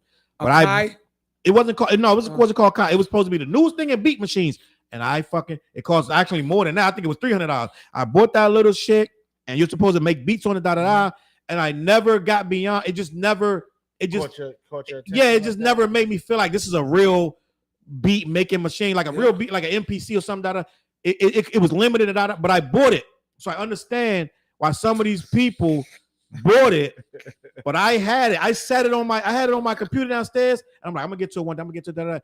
But it was so hokey. Like, yeah, you can make beats, but you gotta do a lot to get the beat the way you want. It wasn't really free flowing. Like it wasn't user friendly. Yeah. And that's the same thing these people bought. They bought that thing like all excited. I ended up selling that thing on eBay. You know what I'm saying? Somebody bought it from me. Get your money back? No, I got left. Once you buy something, you ain't getting the same money. He back. was like, bop it. Twist it. Bop it. Twist it. Bop it. Yeah, it was some fucking. Yeah, it was the goofiest shit. But I could look it up. Somebody probably know what it was. Buy them for Kai for Christmas. Yeah, it was a circular little machine, and you could and you could check. It was really silly, and you know what I'm saying. But I get it, so I see why people. Yeah, I see why people did it. It's kind of wild. What was that toy that was a little circle toy that had 4 colors and you had to match it? What was that color? The 80s toy. Back in the day. You know what I'm talking about? Nah, it was a light. It lit up. You had to match Simon it. Says. Yeah, it was a Simon. He bought it, yo. I'm gonna make beats out like Simon. That damn shit was a beat machine mixed with a Simon Says. Kick, snare, hi-hat, sample, bass. Yeah, it was lame. It was lame as fuck. It's like, gang, I know how to really make beats. Like, what the fuck is this shit? This shit for little kids. Like, that shit's crazy. So, but I did buy it. So Yeah, Biz Rock Kitty. It was a Simon Says. Simon. Boop, boop. Matter of fact, I had a Simon Says not even part 3 years ago. I bought that. I don't know what happened to it, but I bought it for the kids. I was like, it was on sale in one of these stores, Michael's or something. One of these stores I went, the TJ Maxx, some shit. They was like Christmas gifts. I grabbed it. Nobody want to play that shit. That shit annoying as shit. But when you're a little kid, it's great. Back in the 90s, 80s, a Simon Says shit. You was the king of the block. I got a Simon Says, don't touch this shit. I think our parents was mad after they brought that shit.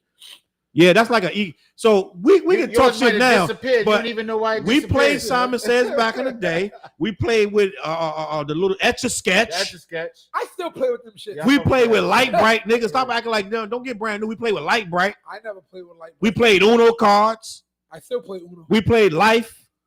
Did we ever finish a full game of Life? I never like. We played Monopoly. So let's not get crazy. I love Monopoly. Let me see. We have Simon here. That's funny. That's what's up. I'm so mad that Kanye wrote that. That I wrote that wrong. I'm so mad at Kanye. I wrote that wrong. So, but Kanye, nobody's mad. But Kanye, he said he did this with his cousin, and the cousin denied it. And he made a whole song about it. I think he's making songs about anything now. Right? Anything. Just to try to get the reaction. What he doesn't understand, he's never going to get it back. Value, bro. He's never going to get it back. Yeah.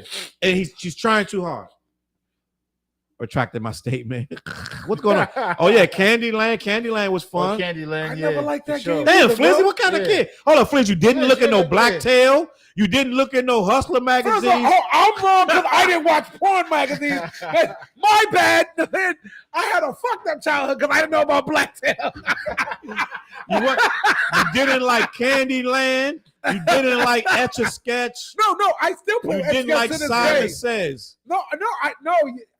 I like Simon Says. I like Etch-a-Sketch. Etch-a-Sketch only got a few minutes. I didn't like Life. Sure about Biggie. Yeah, when I was. And you didn't like Big Fliz. Hold up, Fliz. We might need to. I didn't know. See, I didn't hate him. He just. Yeah, see, you got to make sure you hear what I said. I just thought he was another rapper. I didn't look at him. I didn't anoint him king like what else did. By the time the second album dropped, did you look at him different? Because I feel like the second album was like it was. Here's what I'll tell you. Biggie is not one of my top 5 rappers to this day. I can tell you, I like Biggie, but Biggie's just not in my top 5 rappers of all time. But did the second album make you look at him differently? No, I like that second album was so different from the first. Mm-hmm. It was like Ready to Die. It was like, later on I learned to enjoy it, but Biggie was an artist on that second album. That's what I was getting. You know what I mean? Yeah. So I was like, just imagine what we was about to get. I grew. Just imagine what we was about to get. If he didn't pass That's a away. funny ass comment, Noob. Nest to go. I'm gonna keep it moving, but I just wanted to acknowledge that comment. He said, "No Blacktail, you missed out on the Newbie Pubes books." The nappy pubes. The nappy pubes. Books. That's funny as hell. I'm sorry. I just wanted to get that out there. Go ahead, finish. But what I was saying is, just imagine what we was gonna get if he didn't pass away. After that album. Yep. Listen, I tell you all the time. I listen to Biggie's rhyme structures to this day. That motherfucker was like that superb. album right there. And I like it more now. I like it as years went on. I liked it better and better because I'm like, you let rap hip hop changes and da da da. You go back and listen to that fucker. I'm like, this motherfucker still unmatched. Like Biggie, 20 years later, still unmatched for the most part. Yeah, some niggas came here and there, Jay and da da da. Niggas was on his level back then, but nobody came out of nowhere, out the woodworks. Maybe a Kendrick, right? Drake ain't fucking with Biggie. Drake has not fucking touched Biggie's level. He hasn't. Agree? Would you agree, Felicia? As far as what? Anything. You saying just the way, like in any fucking way. No, as far as lyrics, I'm gonna say no. But as far as popularity and fame, then I'll say he's a. But I mean, Biggie dead. I'm talking about lyrically. I'm talking about as a rapper. What we hold a rapper to.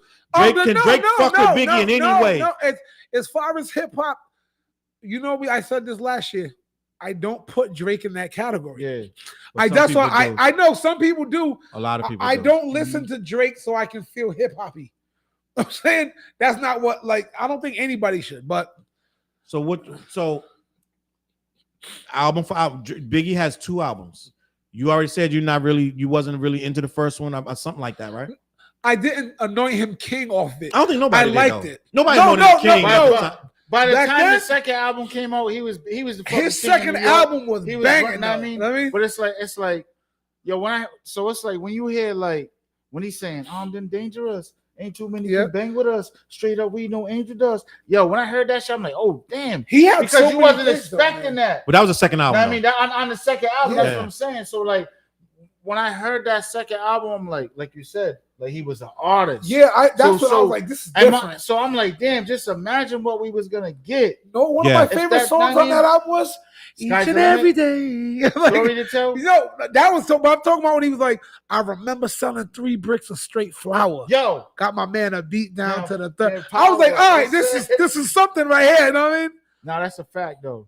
Jimmy Dean in the building. Salute. Biz was popping. Salute Biz. Homebodies, I saw that comment. He said, whoa, Fliz, he's not in your top 5.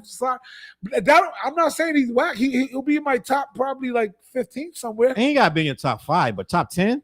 Not in your top 10. If I go through my top 10, I don't think he'll land in the 10. He might land in the 15 though. Okay, well shit. Let's say less. And I'm just saying if I had to sit and give you a comprehensive of who was influential to me, Biggie didn't influence me to be a rapper. That's the thing. Mm-hmm. I never heard Biggie say, I want to sound like him. You know what I'm saying? That's just, I'm being honest. Take a shot. Take a shot. Or does he have to say it? Or does he have to say it? If anybody says I'm just being honest, take your shot. Let's get them drunk. I'm being honest. I'm drunk. I imagine people, because they always tell me that when they watch my videos, I imagine people like this. There it is. Like this. They're waiting 5 minutes, but I'm just. Sometimes I say it just so they can take a shot. I'll be like, I'm just going to be honest. Shot time. You should have a number. You used to have the sound effects on the pad. I know. You should have. I'm being honest. That's from a different time. That's from a different show. This is not that show anymore. B. Billy, absolutely not.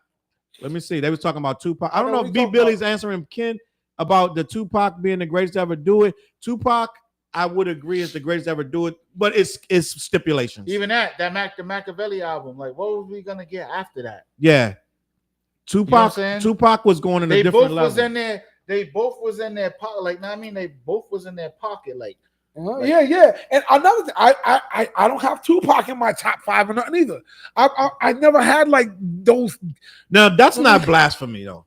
Tupac is very subjective, and if you really understand what he did for the Tupac, to me, rapper, there's nobody bigger than Tupac, right? But lyricist or MC, no, he's not in your top 5. He could be, but he don't have to be. You could, but as far as influence and everything, the total package, impact, yes, Pac, over everything. Pac. Now we used to back in the day. That's why I say he's one of my favorite. Like he's probably my favorite rapper. Or like not me, but it's like. He did everything, from the acting. Like he was one of the first to ever, to be the actor, the rapper. You know what I mean? Like the activist. Like, you know what I mean? It's just like. Now we're not going to go crazy and be like Pac had the greatest lyrics of all time, but Pac was he great. His shit. He spoke from his heart. Yep. He projected an image, and the lyrics that he did say were touching more people than a nigga like Method Man was mad lyrical. Definitely. Method Man was lyrical. Wu-Tang was lyrical, and they sold their millions, but they would never reach the general population of Earth like Tupac did. You know what I'm saying? So what I'm saying is, yes, we love Method Man. We love I listen to Ghostface over Tupac all day. I'll listen to Raekwon over Tupac all day. It's mad rappers I listen to Nas, but at the end of the day, worldwide, no one matches Tupac's. They got pictures of Tupac's in the favelas, you know what I'm saying, like on the wall, so it's a different animal with Tupac. It's not just rap with him. It's a way of life. People go to wars listening to Tupac. You know what I'm saying? So it's different. That's why he is what he is. I think it's in Africa somewhere. I heard it's like a Tupac type of gang, like named after Pac. Damn, that's crazy. You know what I'm saying? What's going on? Check what? Let me read it. He said Biggie sucking Flizz's daddy is probably why he's in top 5. What's going on? I don't know what's going on. I don't even understand that comment. Oh, probably because it looks so good. I was thinking your daddy. Maybe that line.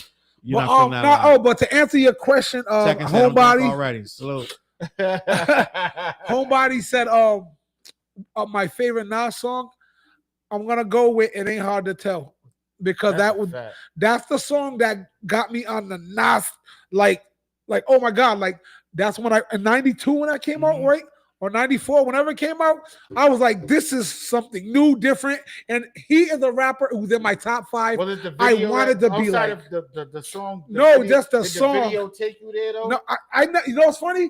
I heard the song a million times before I even saw the video. You know what I'm saying? And I was like, what is this? And it was like he was smooth, like it's like when he was so intelligent with his words. Hard to tell. He said, and prevailed. The mic is contact that I attract clientele. And that to me, that ain't one of his better songs. Even on that album, I think it ain't hard to tell. The song's so grimy. It's just it's like you feel like you're in the project. You know, Michael Jackson had to prove that song. Yeah, that human nature shit in the back. He said, if you don't curse, you can have it, and he didn't curse. Listen. It ain't hard to tell. He does not say one curse word. And one of my other favorite Nas songs, So High, is On the Real. All you crab niggas know the deal, On the Real. And that you picking all the Nas joints that I do not think is that great. I'm just I love you didn't like that song? I didn't like it, but I thought it was like okay, like that's a typical hip hop. We're all gonna say Ether. It's a great song, right? And this track. But you know what these Gen Zs that though? You know what these Gen Zs are doing, gang, to Ether? What? They're picking Ether apart, saying that Ether is trash. They're saying that the lyrics of Ether is trash. They're saying it's mad homo, and they're saying that the beat is trash. Gen Z they're not looking back at Ether with fondness. They're tearing that shit apart. They challenge me every time I say Ether was one of the greatest disc records. They're like, why? Gen Z is crazy about this shit, gang. But they're rewriting history. It is what it is. Let me see. Yeah, young people ain't gonna get it. It is what it is. But also another one of my Nas favorites is I'm crying gangster tears. Oh, that song is not that. And then another one, the fourth on my list is Memory Lane. That song gives me goosebumps. No, that's a good right. So those are like the top 4 Nas songs I hit my head down. I'm like, Nas to me is one of them goats that you can't touch. He's a goat, but you know what the song, and you're right, and I can't take nothing from the songs. But to me, Nas became the GOAT later than Illmatic. A lot of people knowing them go into Illmatic. I'm like, really, Illmatic ain't even developed as, and I'll be the first nigga to tell you that joint after Illmatic. Nostradamus? No. I Am. After Illmatic is with New York with the joint with Lauryn Hill and all that. I'm on crack. Street Dreams and all that. Yeah. That's the I Am. Am I bugging out? Album, right? What's the second Nas album? It's not I Am. Am I bugging? Is it I Am? The second Nas album might be I Am bugging out. Help us out, chat. We old, like we forget. Right? Forget. But Nas' second album, debatably, my nigga, song for song. And I've seen somebody write this in the comments before. Nas' second album might be better. And fuck that. I'm gonna take a stance. Nas' second album, is it I Am? No, it's not I Am. I Am is like I can't remember. It was written. It was written. We can have a whole debate. It was written is better than Illmatic.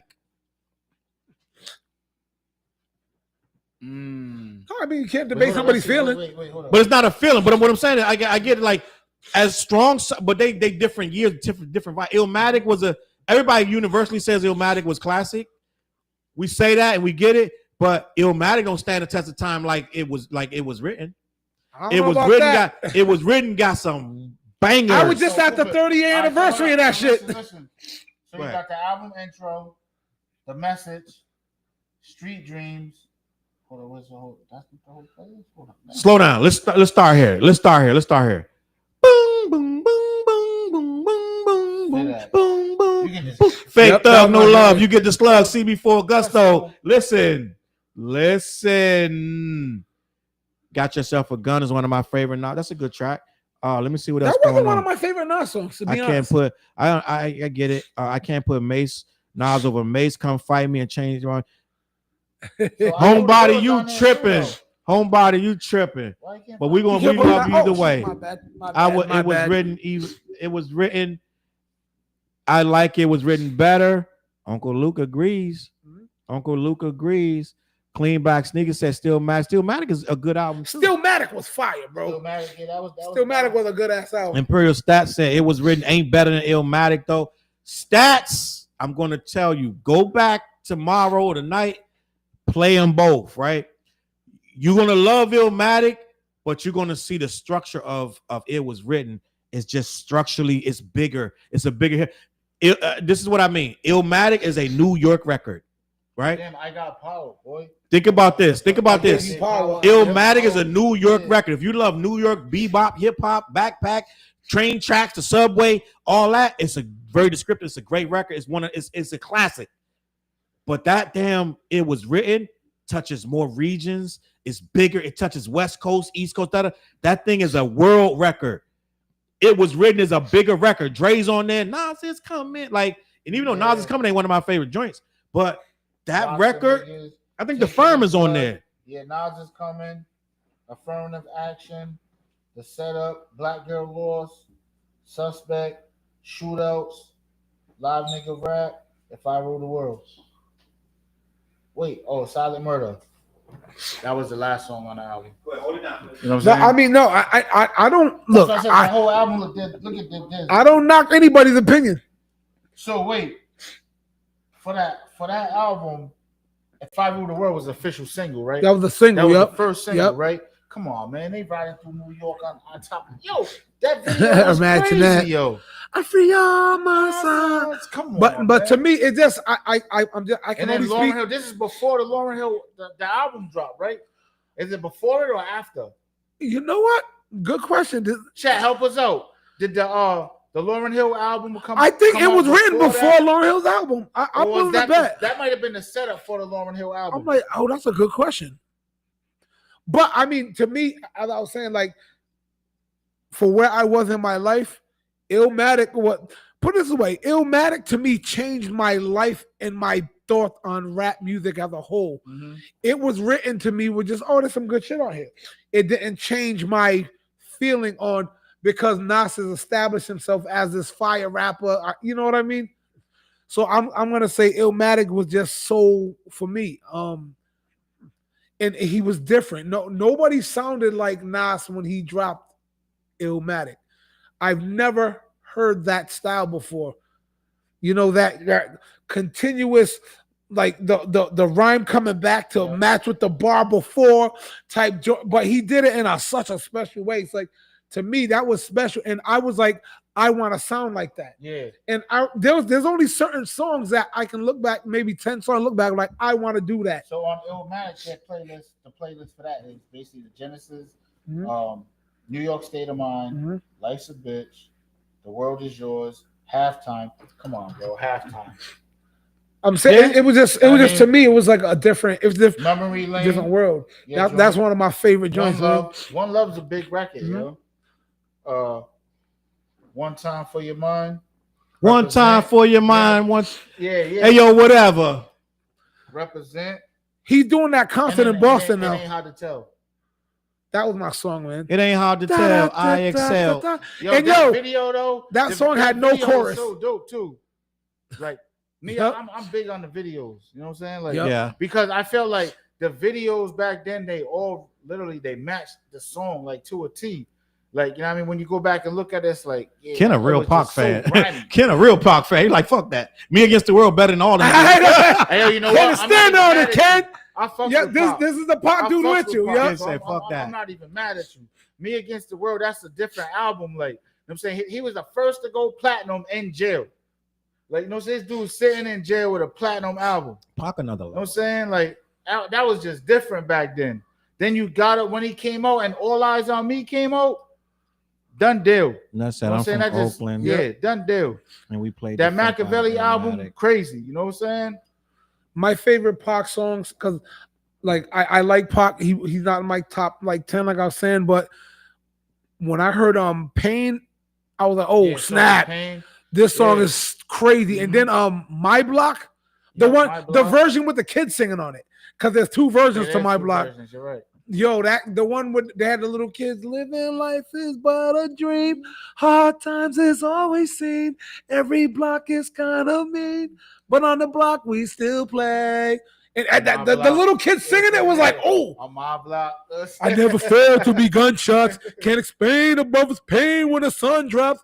Black man living in hell. Even his voice is pain. Like, you know what I mean? Like Pac, the way he was. I get those two songs was pain, like, bro. Wow. And who's the dude who was on Pain with him? Fatal? Was it that's right? Oh, So Much Pain, right? Yeah, who was the other dude? They both died. They both. That's Fatal. That's his brother. That's Fatal. Yo, he Not killed Fatal. that song too, right? Fatal died too, but you're talking about Gaddafi. Hold on, guys. Before I forget it, I didn't shout out the super chat. So super chat. Super chat. It's a $2 super chat. We appreciate you. Dead wrong with Big and Eminem. I almost felt violated. I had to go back. Hold on, why? Why you feel violated? What happened there? I'm trying to see what's going on in the chat. What happened with the Dead wrong? And I like that joint. I don't remember why they was. That was a while back, but I just wrong. Remembered that there was a super chat that we didn't acknowledge. Salute.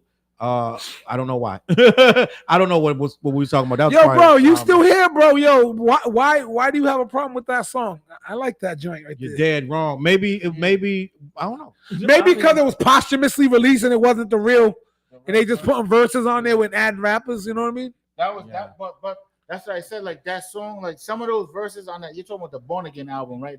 Born Again. Yeah. So some of those verses was verses from mixtapes. Like I used to go in New York. I used to go to New York a lot. So you know what I'm saying, like you hear those mixtape verses on the radio. You know what I'm saying? Like from Big, like right. You know what I mean? So that's some of those verses on that Born Again. A lot of those verses on the Born Again album was verses from mixtapes or songs that they didn't finish. You know what I'm saying? But as far as like the Pac joint, Me Against the World, yo, you had the intro. The intro was crazy. I forgot how the intro went. Then If I Die Tonight, come on, man. Which album we talking about? If I Die Tonight. What album is this? Me Against the World. You know what I'm saying? If I Die Tonight. Greedy Grove is with you and Ken with this Pac stuff. Greedy Grove said I'm with you. Look, Me Against the World. So many tears, bro. So many tears. Temptations smacking. No, Young Tupac niggas did his thing. Heavy in the game. Lord knows. Lord knows. He's in the Pac zone. Yo, TJ, he went back. Pac zone right now. Tupac is in a class by himself. That's like I'm about to Kendrick. roll one. That's my ride home, real quick. Yeah, that's. Hold up. Then you got Dead Mama. Come on, man. Yep.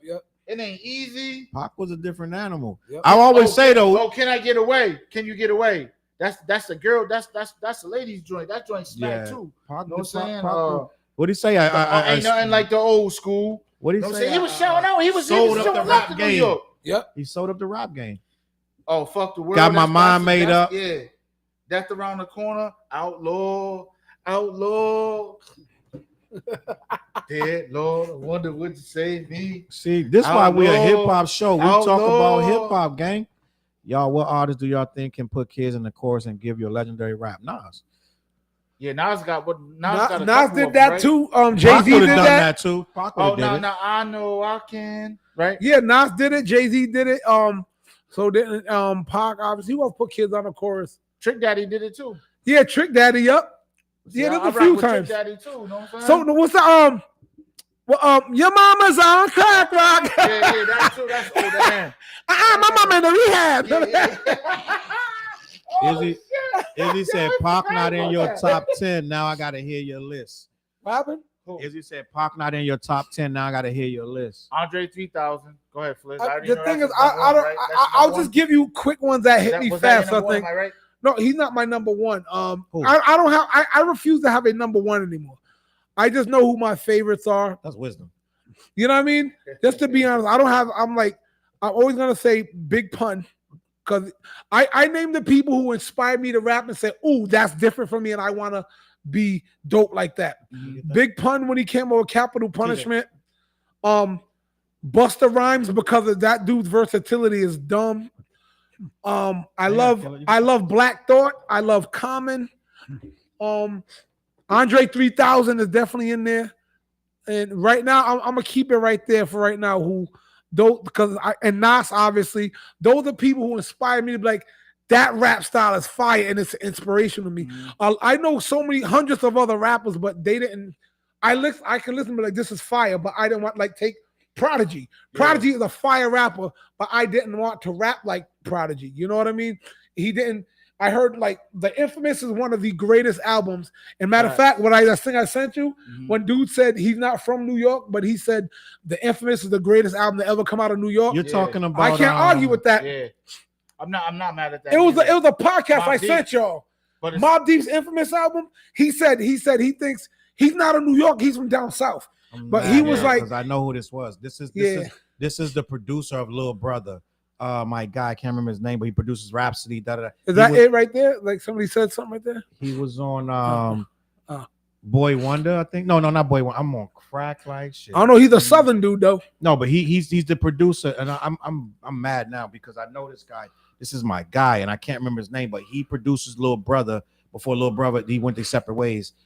He produces for Rhapsody, and he produces for Jay-Z, different people. He was on Drink Champs. He was on Drink Champs last week, and not Guru. Not Guru. See, now I'm mad because I can't. Somebody tell me in the chat, but they'll tell me in the chat in a minute. But maybe we on a delay. But he said that Mobb Deep was they made the best New York album in history of New York. I'm not mad at that. I'm not mad at that though. Like with that Infamous album, right?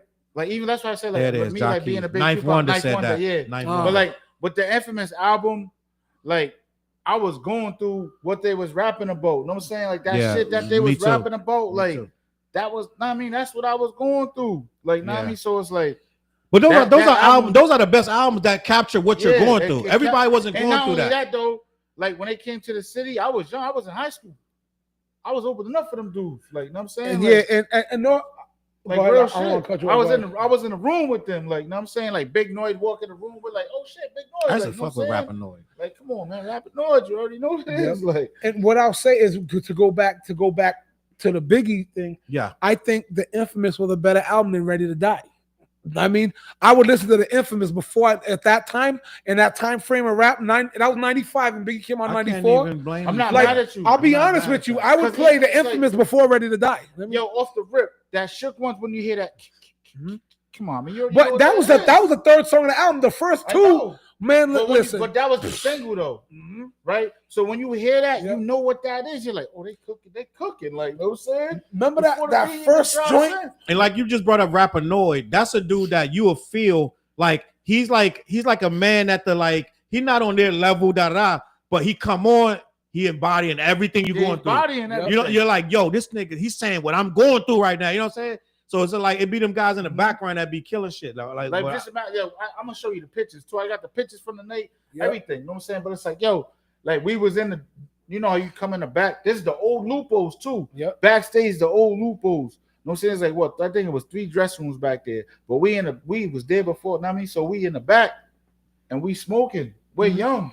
Yep. But we already was in the mix. Where was the old loopholes? Downtown. Right. How far from the new one? Right there, the corner, basically. Right there. But they come in the room because they smell the weed. Yeah, you think y'all know weed? They come on the road. They're like, where that? We got you. We got you. Another super chat, T Johnson. We appreciate you. Y'all just forgot Big's verse on Dead Wrong. I think we forgot it. I think we were talking about verses. What were we talking about? Biggie verses? Biggie's verse on Dead Wrong. Relax and take notes while I take tokes of the marijuana smoke. Catch me in the gun smoke. Yeah. Like, what do you mean? Like, what was the question? I don't know what his question was originally.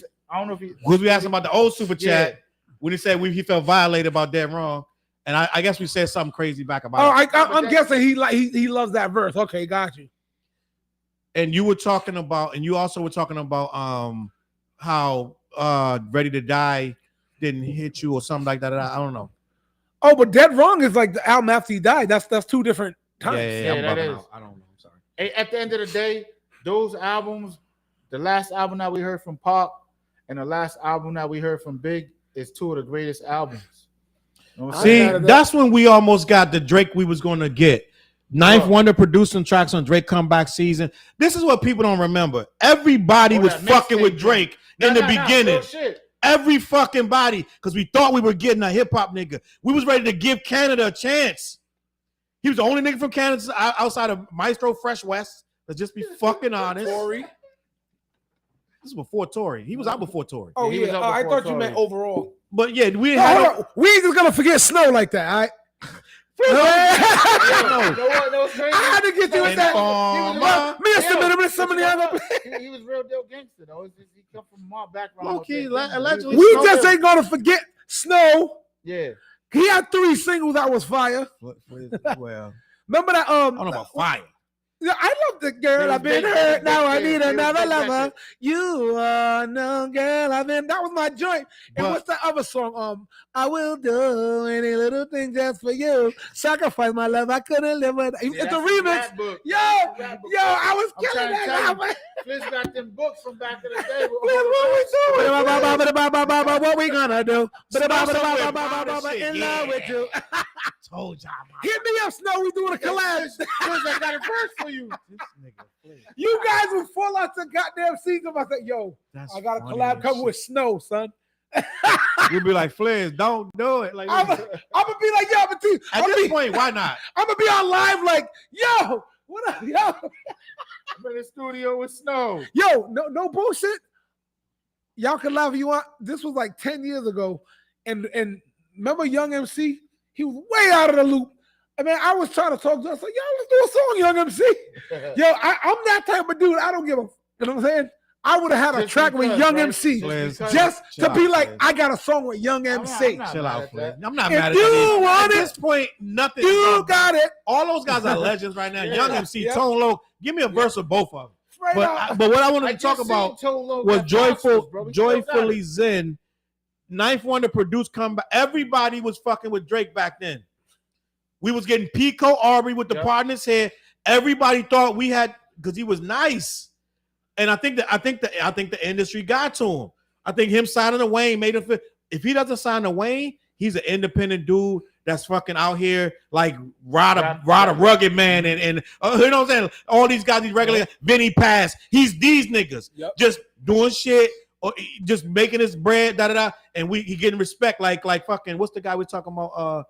We talked about Sky Zoo. Drake is Sky Zoo. If Wayne don't find Drake, he's fucking Sky Zoo. Well, you know what's crazy? Because he had a record with Nipsey that was big too, and I think it was called Killer, if I'm correct. You know what I'm saying? But the song was pretty dope though. All right. I did put that Electric Relaxation. I was on a Tribe run the other day. Tribe Called Quest. I'm not mad at that. Is legendary, gang. And listen, if you don't like Tribe Called Quest, we probably want to ask you to exit the chat. Exit the chat. Get the fuck out of here. Listen, Tribe Called Quest is legendary. And from right now, it's rest in peace to Fife. Let's just say that. Rest in peace to Fife. And they just made some of the best music. So salute. I did put up. I listened to that whole album, Midnight Marauders. It's very few albums better than Midnight Marauders. I'm just gonna be honest. And what I learned the other day, Fliz, Tribe Called Quest was the first people to use AI because it wasn't AI. It wasn't AI, but they were creating what would have. You know, I say every beat on this album will be 88 BPMs. Yeah. We ponder these things at night. The voice that's in the skits, all you young people, it's an album called Midnight Marauders by Tribe Called Quest. And the voice that's in between the skits is what we would consider AI right now. They keep bouncing, keep bouncing. Yeah. They was fucking genius. And niggas don't do that shit no more. That's why we say it's all fucked up. Y'all old heads, y'all always saying shit fuck. Yes, because y'all don't understand what we were giving some creative shit. We had creative back then. We had De La Soul. We had hieroglyphics, my nigga. We had Tribe Called Quest. This shit was creative. They were trying to be more creative than each other. Beastie Boys was trying to be more creative than the next man. It was different, gang. And they always being themselves. By the way, the Low End Theory was my favorite Tribe album. Ooh, don't get me started. Low End Theory is you don't like great. Jazz? That was on Low End Theory. Yeah. Fliz. I had the record. And matter of fact, what do we quote every at the start of the show? What ticker? What? That came from Low End Theory. What? Boom, boom, boom. But I had the record. I don't think Tribe only got one bad album. With the jazz joint on the B side. Tribe only got one bad album. The first one? No. The first one. No. I'm bugging. Tribe only bad album is Love Movement. Well, what's that? The third. Thank you. Niggas don't even remember Love Movement. When Tribe was breaking up, they made the last album. It's called the Love Movement. Yeah, you're right. Love Movement was Love Movement. Matter of fact, bring that shit up. I do remember that album. Tribe only got one bad album. It's called the Love Movement, and a lot of people debate me on this, but that's their worst album. Love Movement, because they were breaking up and everybody knew it. Here we go. Tribe Called Quest, the Love Movement. Let me go to this shit, and I'm gonna tell you. What's the playlist on that? I'm gonna tell you to play it right now. I You don't remember that. Start it up. Find a way. Find a way. Find a Way was a single, right? Right, but it wasn't a good record. It wasn't a good album. We was geeking for that album. It wasn't a good album. Stepping it up, featuring Busta Rhymes and Red Man, Like It Like That, Common Ground, Four Moms, Give Me featuring Noriega. Give me what I can't take back. That shit was trash. His name is Muddy Ranks. That was the single too. That Give Me, right? It might have been. It might have been on the B side or something. Pad and Pan featuring D Life. It had some joy, but it just wasn't good because we knew Tribe is better. It wasn't that Tribe. It wasn't Tribe. Rock Y'all featuring Punchline, Jane Doe, Wordsmith, and Mos Def. I believe they didn't introduce Mos Def, but they kept Mos Def alive. De La Soul introduced Mos Def to the world. But yeah, I didn't. That's mad comments, gang. I apologize. Low in Theory was crazy. I like Tribe, but Souls of Mischiefs over them. Innovators. Let me see what's going on. I'm just gonna skip some comments. We got so many, gang. TLC fan mail use AI too. Possible. Souls over Tribe. Don't do that. Ness. Listen, please don't get booted from the chat. And I love Souls. I love Souls. You know what? I can't even debate that. Souls over Tribe. Souls of Mischief. They ain't. The other guy said they are. Who said they is? The other one, the guy who was higher in the chat said they are, and he's saying no, hell no. Homebody. I don't like the things about Carter 2. It's a lot going on. Sky Zoo. Yeah, Drake would be Sky Zoo if he didn't sign a Lil Wayne. I'm just gonna be honest. Drake has so much potential. You know why he signed a Lil Wayne? Lil Wayne's like, man, listen. But Wayne told him to be himself. If you go back and look at that time frame when Drake got to Lil Wayne, you got to think about it. That's when Nicki Minaj is there. They're all there around the same time. Yeah, and you know what? They ran the rap game for a hot minute. We might gotta give the whole Young Money joint. Please don't hold this against me, gang. And I know the chat is very anti-Drake, but give me 2 seconds of your time. I'm gonna be honest. We might gotta give Drake a little bit of grace. We take your shot. We might give Drake a little bit of grace. Imagine, Fliz. I'm gonna put TJ in this situation. TJ, imagine you're a hip hopper. You sign a Lil Wayne. The entire world is expecting greatness from you. You sign a Lil Wayne, Young Money. Lil Wayne doing big records, gang. Big records, $1 million. Young Money had about a roster of like 9 niggas. I'm just gonna be honest, and 2 chicks. I know they had 2 chicks. I had Nicki Minaj and some other girl. That was her name. The other girl. Other girl. I forgot what it was. You're trying to rise to the top. Suffer girl. You just got signed to Lil Wayne. The entire world is watching. They are like, what is this light-skinned dude from Canada, half white, half black, mixed? We don't believe him. What are you gonna do? He pressure's on him, gang. I know we're supposed to hate him, and a lot of us do, but at the same time, that's a lot of pressure. TJ, do you feel pressure at that point? You just signed a Lil Wayne, your idol. Of course, there's pressure. So you put the work in. But I feel like he put the work in, but I feel like Wayne at the same time was like, look, bro, like here's what I need. You know what I'm saying? Wayne told him to be himself. He did tell him to be himself. Drake got no grace. Right? He's trying to fuck up hip hop. At the same time, you got to put out big records. You're in the room with Wayne, bro. It's tough. So that's where you're getting the best. This might be one of the few times I have empathy for Drake. But I'm like, this young light-skinned dude from Canada, he's trying to make it in America. He got Lil Wayne. He got to hold up this man. You're trying to live up to Wayne. At the time, what year was this? We say he been running the game, but we say 15 years. Already, so what year was this? This is early Young Money, though. You know what I'm saying? So when you go back, like, put it like this. Wayne was so genius back then, like everything was filmed too. So when YouTube first was popping, right? If you go back and you Google Young Money right now, right, you're gonna get all of that old footage. All that old early shit. Nicki Minaj, early Tiger. So just and the other dude that said he never got paid, the little young dude, the little dude. He's still around. He's still around way right now. Twist. Yeah, he's still around. He rolling little Blaine. Yeah. He rolling little Wayne blunts. Yeah. So look, you got. Izzy said we a 10 out of 10 pod, gang. We a 10 out of 10. But since I made that Drake take, I'm a 9-10.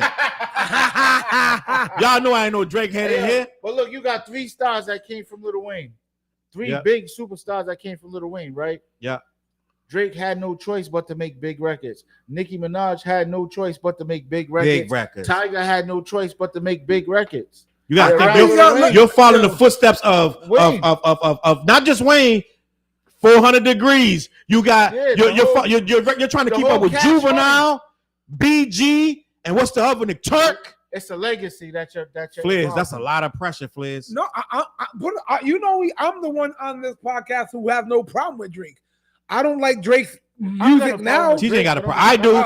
I do. With him, but I'm just like, damn, he's doing sucker shit. I'm saying, yo, oh yeah, that early Drake was fuego, bro. Yeah. Like to me, Lil Wayne, when he was running rap, there was a period where like Lil Wayne and Drake and throwing Nicki as the queen, they was it in rap for a good period.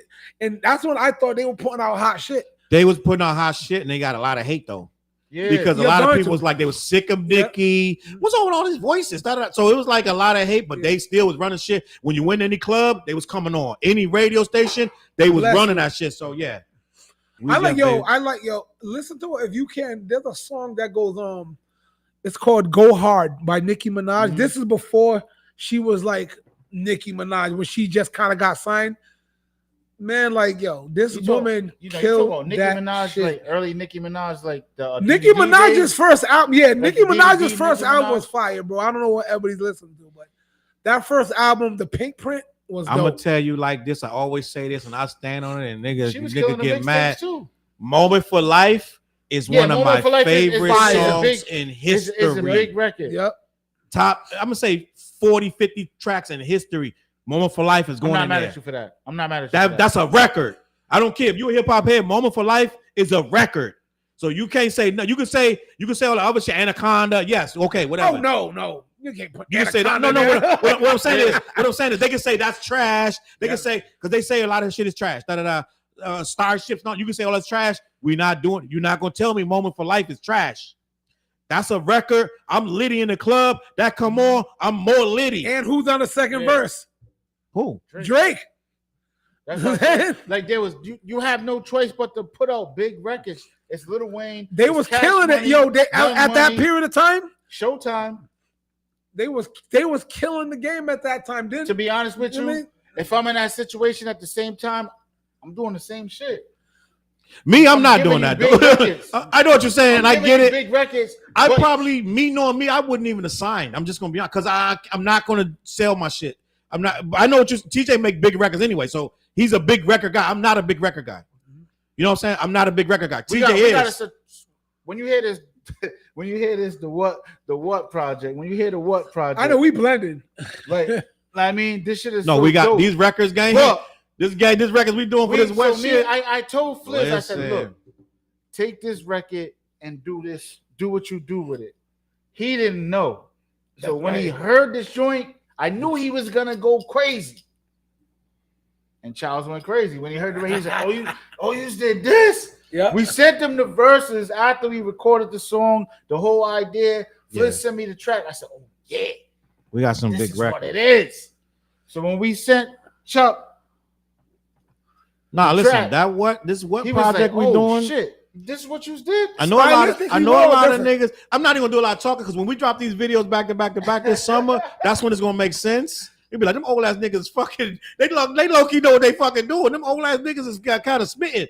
But listen, listen. Let me just keep this show fucking moving.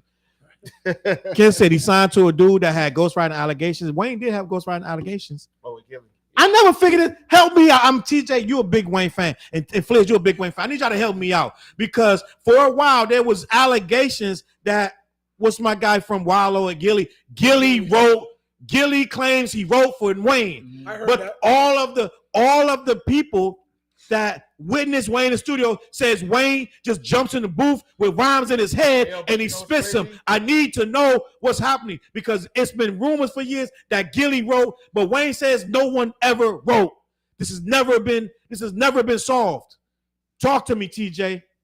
All right, so I met Gilly, saying in Louisa, North Carolina, at a DJ conference and shit. Gilly was like one of the main people there. It was, I don't know how many years ago, but I feel as though like how he is on camera, he's really like that. You know what I'm saying, in real life, like, know what I mean, like me talking to him, having a conversation with him, he's really like that. So I don't want to say that he's lying, you know what I'm saying, but I think that, and it's tough. I need confirmation. I wasn't in the studio. But you know what I mean? Like, damn, I rock with Wayne like how I rock with Pop. You know what I'm saying? So it's like, if it's true, I wasn't there. But it's like, damn. Why would Gilly say that? Like, you know what I'm saying? Like, so it's like it's just mad when shit. Niggas lie. But at the same time, though, right? There's a back to the DVDs and all of that back in our era when the DVDs was popping. There's a DVD that shows Wayne just stepping in a booth and just there's confirmation of him doing it. 8 bars real quick. I think 2 things could be true. Stop. Then he's like, explain it, Flair. Chilling, smoking. I record this. He got it. Like, there's a lot of rappers that I found out over all these decades that had at least a song or a hook or something written for them. Like, I think we all be shocked that there are a lot of rappers had a ghostwriter somewhere. I named you 5 rappers right now. I know ain't never had a ghostwriter. No, I didn't say all of them. Go ahead. But I'm just saying there's but do I think Wayne writes? Yes. Mm-hmm. Do I think there's a possibility that ghostwriter? Yeah. That's what I'm saying. I think both things could be true. I'm not going to take away from his pen or his brain. Yeah. Because I do think like maybe and Gilly's dope too. Like Gilly's dope. Didn't he leave because he didn't get paid? Is that what happened? Yeah, that too. But Gilly's dope, yo. Like he put out some dope music that motherfucker just overlooked. He was blackballed. You know what I'm saying? They speak on this shit. You know what I'm saying? Wallow speaks on it. You know what I'm saying? Gilly speaks on it. He was blackballed. You know what I'm saying? For a few years. Ken said Gilly wrote that shit. He said he literally sounded like... He said Gilly never wrote it. 50 said he trying to get Gilly a deal. $2 million. And Gilly didn't want to take the deal. He felt as though, like, you know what I mean? Like, but as you see right now, Gilly's weight paid off. Wait, Ness said Gilly never wrote. He admitted it. But Wayne Swag did change up. Wait, what's going on? I thought. Wait, hold up. Wait, where's that at? He said Gilly admitted. I never heard that Gilly admitted that. I never heard that. Me neither. I never heard. I feel like he's still saying if I hear Gilly tomorrow, he's gonna say the same thing. Yeah, I never heard Gilly saying he never wrote. I never heard that. Ness, you need to provide the receipts. Yeah, where's the receipts at? Wayne been writing since 14 or 13. I don't know. You was signed to a nigga, was signed to a nigga, was signed to that nigga. That's a fact. Homebody, you right. Good night, guys. That's Peace. True. Listen, Clean Black Sneakers. We appreciate Clean Black Sneakers was here from the beginning. As soon as we went live, salute. We appreciate you being here. You know what? You know what? What's good? We're having a great conversation, but it's getting late and we never talked about that subject. Oh, we're going to talk about that right subject, now. Yo. We're going to talk about Ness Gilly said he don't, matter of fact. So listen, yeah, we're going to talk about some. We at the bottom of the comments anyway. I just skipped down. Let me see. Gilly was okay. Get Down on the Ground was the biggest record for after Major Figures. Yeah. Then Never Harming Young. That's Gilly all the way. Yeah. Okay. They giving receipts. I know what I'm talking you know, about. I like one thing I like about Gilly that he doesn't discriminate. This was a few years ago when he was listening to something and Wallow was in the car thing and he was like, why you listening to this young boy? Like, no, what you want me to listen to Jay-Z? This is the B and get the other B. And this is the other B. The way he did it. I was dead. I'm telling you, the way that he is on camera, that's how he is. I'm going to listen to this young nigga shit. We rocking it. Like, for real, yo. I like the way he just was like, yo, this is who I am, Wallow, man. $1 million worth of game. Word. Salute to them. He goes, this the other got to get me a B, and then you get the other B. Now you know why? I know what you're talking about because he's a heavy Dirk fan. You know what I'm saying? He's a heavy Dirk. That was funny when I watched that, yo. Yo, Wallow. I thought the Wallow in the car. It was somebody in the car. Wallow, yeah, Wallow. Who was like, yo, what you listening to this for? This ain't that. He's like, get out of here with that shit. Wallow being there, he playing Michael Jackson. He's playing Prince. He's singing. Gilly be pissed off driving with Wallow. I love that joint. Yeah. So, man. Gang, we got to talk about this. 100 men versus one gorilla. Silverback, right? A silverback gorilla. This was very prominent this week. If you were paying attention, this went viral. Everybody been talking about this. Think about this. A gorilla weighs how much fucking pounds? We're going to talk about all that. 500 up pounds? to 500 pounds they weigh. And how big they can get? 5 to 6 feet. We're going to talk about this, gang, because I saw a video that broke it down, man. Crazy. Matter of fact, I'm going to play that video right now. There's no way. While we look at that. Everybody dies. I want to play this video because I have it. I'm going to leave this pitch up and I'm going to play this video. We're going to discuss this because I feel like what's going to happen is the men going to die. But here is the video. This guy is breaking it down. and I want to have this conversation. I'm not gonna play the whole thing because it's mad long. Well, maybe. Let me see. I can tell you right now, I would not join a modern day hunting party of men because the question is 100 men versus one full-grown silverback gorilla, and there are people out there like this that are saying that 100 guys would win, and no, they wouldn't. I don't know, just flat out no. A gorilla's skin, you can't bite through it. Their bones, somewhere between 2 and 4 times as thick and dense as ours. Their hand, like their grip force, is something like 1,300 pounds. That means that with one hand, they could crush your skull. But dudes, this is what you're fighting. When they stand up, they are 6 feet tall. That's what I'm saying. They when weigh about 400 pounds on average. They can lift, press, or pull somewhere between 2,000 to 4,000 pounds. For some perspective, that's enough to tear your arm or your leg off. There's guys out here trying to rationalize this, being like, well, we're endurance animals and all that stuff. This thing could operate at a quarter of its strength and still body bag you. And we haven't even addressed the fact that even if you get close enough, you can't damage it. Thick skin, super dense bones, wrapped in an insane amount of muscle. You couldn't hit this hard enough to break anything.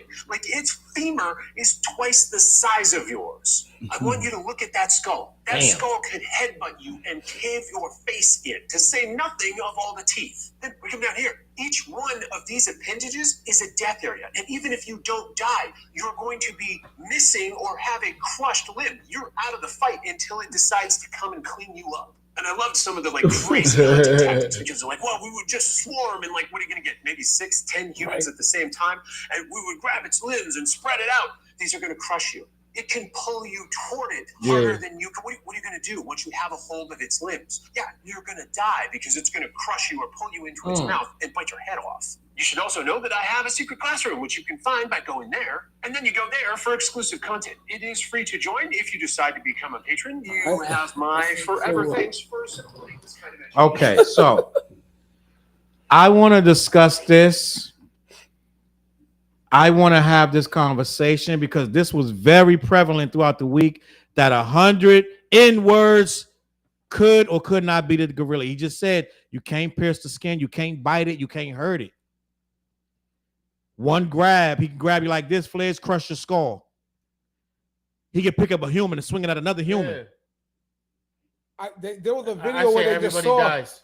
There was a video where they showed a gorilla. This guy was laying in the grass like this, and they were taking pictures of it. He just gradually grabbed him like this, like a stick, and just let him go, like, you know. But I saw another video that was interesting. This dude feels he can get 10 guys and beat the gorilla, and he named all the basically his first pick was John Jones. I was like, you stupid. Well, that just because you know John Jones can fight MLA. I don't think it's about that, but then all the rest of the guys he picked. All the rest of the guys he picked was the world's strongest men who win those strong man competitions. You know what I mean? This thing is a damn tank. So yeah, I mean, look, here's what I think in this argument people got to realize. You may have 100 guys, 100 guys can't get to it. There's only so much surface area of a gorilla. So you're never gonna have 100 versus 1. Yeah. It's gonna be in like relay. Yeah. You 10 go. You 10 dead. Yeah. You know what I mean? So, what you think, TJ? Everybody dies. look. No saying Rocky. What's it, Rocky? If he dies, he dies. Yeah. You know what I'm saying? Like, come on, man. Now, let me go back to what Greedy Grove said. Greedy Grove said something important. Gorilla will back down. There would be too many bodies. They're not dumb. That's important. 100 people coming at a gorilla. But he might not. If they come in, what's the gorilla gonna do? If the gorilla is back into a corner, it's going to fight. If he can't escape, he's gonna fight. Life, yeah. But if he can escape, he might escape. Now, let's say we got him in an arena. He can't escape. He got to fight. Yeah. He gonna start ripping limbs, tearing. It's gonna be a bad situation for them 100 dudes. Now, I'm gonna tell you why. I feel like we can't beat him. But I'm gonna tell you why I feel like we could beat him. Can I speak? Or y'all got some more to say? Oh my God! I seen a man make a lion back down with a roller tissue. 100 life is in prison, and let them fight or 100 people that's on death row already. Yeah. If you survive, you go. How about that? The only problem now. Watch the shit and see what happened. You right? Like, but if they make the mistake of trying to approach him individually, they're going to die. Even 5 at a time, they're going to die. I thought about this for a while. I was like today, I was thinking about this. Everybody's gonna die, yo. No, I'm gonna tell you what they could do. And somebody said, unless they shooting, somebody no weapons. You can't shoot it. You got a bare hand fight. Oh, come on. First of all, it's 2 things they got to do. First of all, they got to know going in, someone's going to die. Out of the 100, 15 of you will probably die instantly. Just trying to get close to the gorilla. Yeah. You have to know that going in. So the first 15, they're getting their skulls crushed, their limbs ripped, You might survive, you probably won't. So if we go in with a human mentality is to survive. So we're going to be scared going in. Going in scared, that's like going in against Mike Tyson scared. You're going to lose. Now, 100 guys, there's no way that gorilla can beat 100 human beings. Mike. Right? 100 and sick today. 100 guys willing to die, that gorilla can't win. I'm going to tell you why. Because you can smother it. By the time, have you ever played football and played pile on? Yeah. By the time 10 dudes is on you, you can't move. You can't move. You're stuck. You're flat. It's like playing muscle. So if you get 100 dudes that just get on top of him, yeah, he's gonna grab some balls, he's gonna grab some wrists, he's gonna poke some eyes out, he's gonna bite somebody. 15 of you guys are going to die. But if you just climb on him, all y'all just start climbing like that, after a while, that gorilla gonna succumb to that. That can't happen by the law of the physics and by law of the proximity. Talk to me. You can't get 100 guys to stack because you're gonna kill 50 of the guys you're on top of. Yeah. They're gonna die from the weight. Well, and there's only this much surface area of a gorilla. They can only power this much time before they're sliding off the side. So you can't by the laws. And remember, these things can curl and bench thousands of pounds. So if you got, let's say, 15 guys on it, he can throw strength. You're right, Flares. It's difficult. It's difficult. Gang. Don't get me wrong. So you got to think the gorilla being down with all the people on him, they're gonna do this. Well, he's gonna push up. He's gonna bench press himself up. Like, bro, I see my cousin Mosi do that to 10 cops in the hood. Well, yeah, it's real shit. Don't get me wrong. Mosi, yeah, my cousin Mosi, yeah, for real. Flares, TJ, it is a tough act. Let's say we gotta save humanity. It's like 100 dudes, they die, humanity dies. We gotta figure this out, Flares. Yeah, I think. Let me say this. I do think 100 men can kill a gorilla. I do think it will be hard as shit. You have to have some strategy.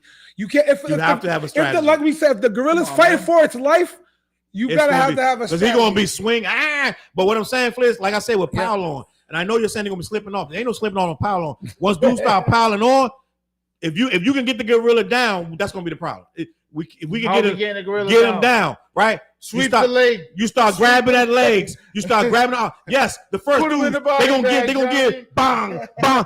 Your head's gonna get squished. We understand that. He's gonna grab Flares. Dude's I ain't gonna be there. Right. I called out sick that day. And Cam is right. That gorilla gonna kill 60 men, but it's still 40. Because he angry. But what I'm saying, Flares, let's say this. This is the plan. It's 100 of us, nigga. What the fuck we talking about? We scared of that fucking gorilla. Listen. So we go there with no strategy? No, I'm telling you strategy right here. Listen. There's a gorilla. The first 10 niggas, y'all whole job is to get him wilding out, just swinging da. The next 10, y'all going to grab. The first 10 niggas, y'all dead. 10, you know you're gonna die. Randy, right? Mike, Steve, Charlie, Ricky, y'all dead. Y'all the pawns on the chessboard. Y'all dead. Send the pawns in. Accept it. He gonna rip your balls off, rip your arm, rip your face.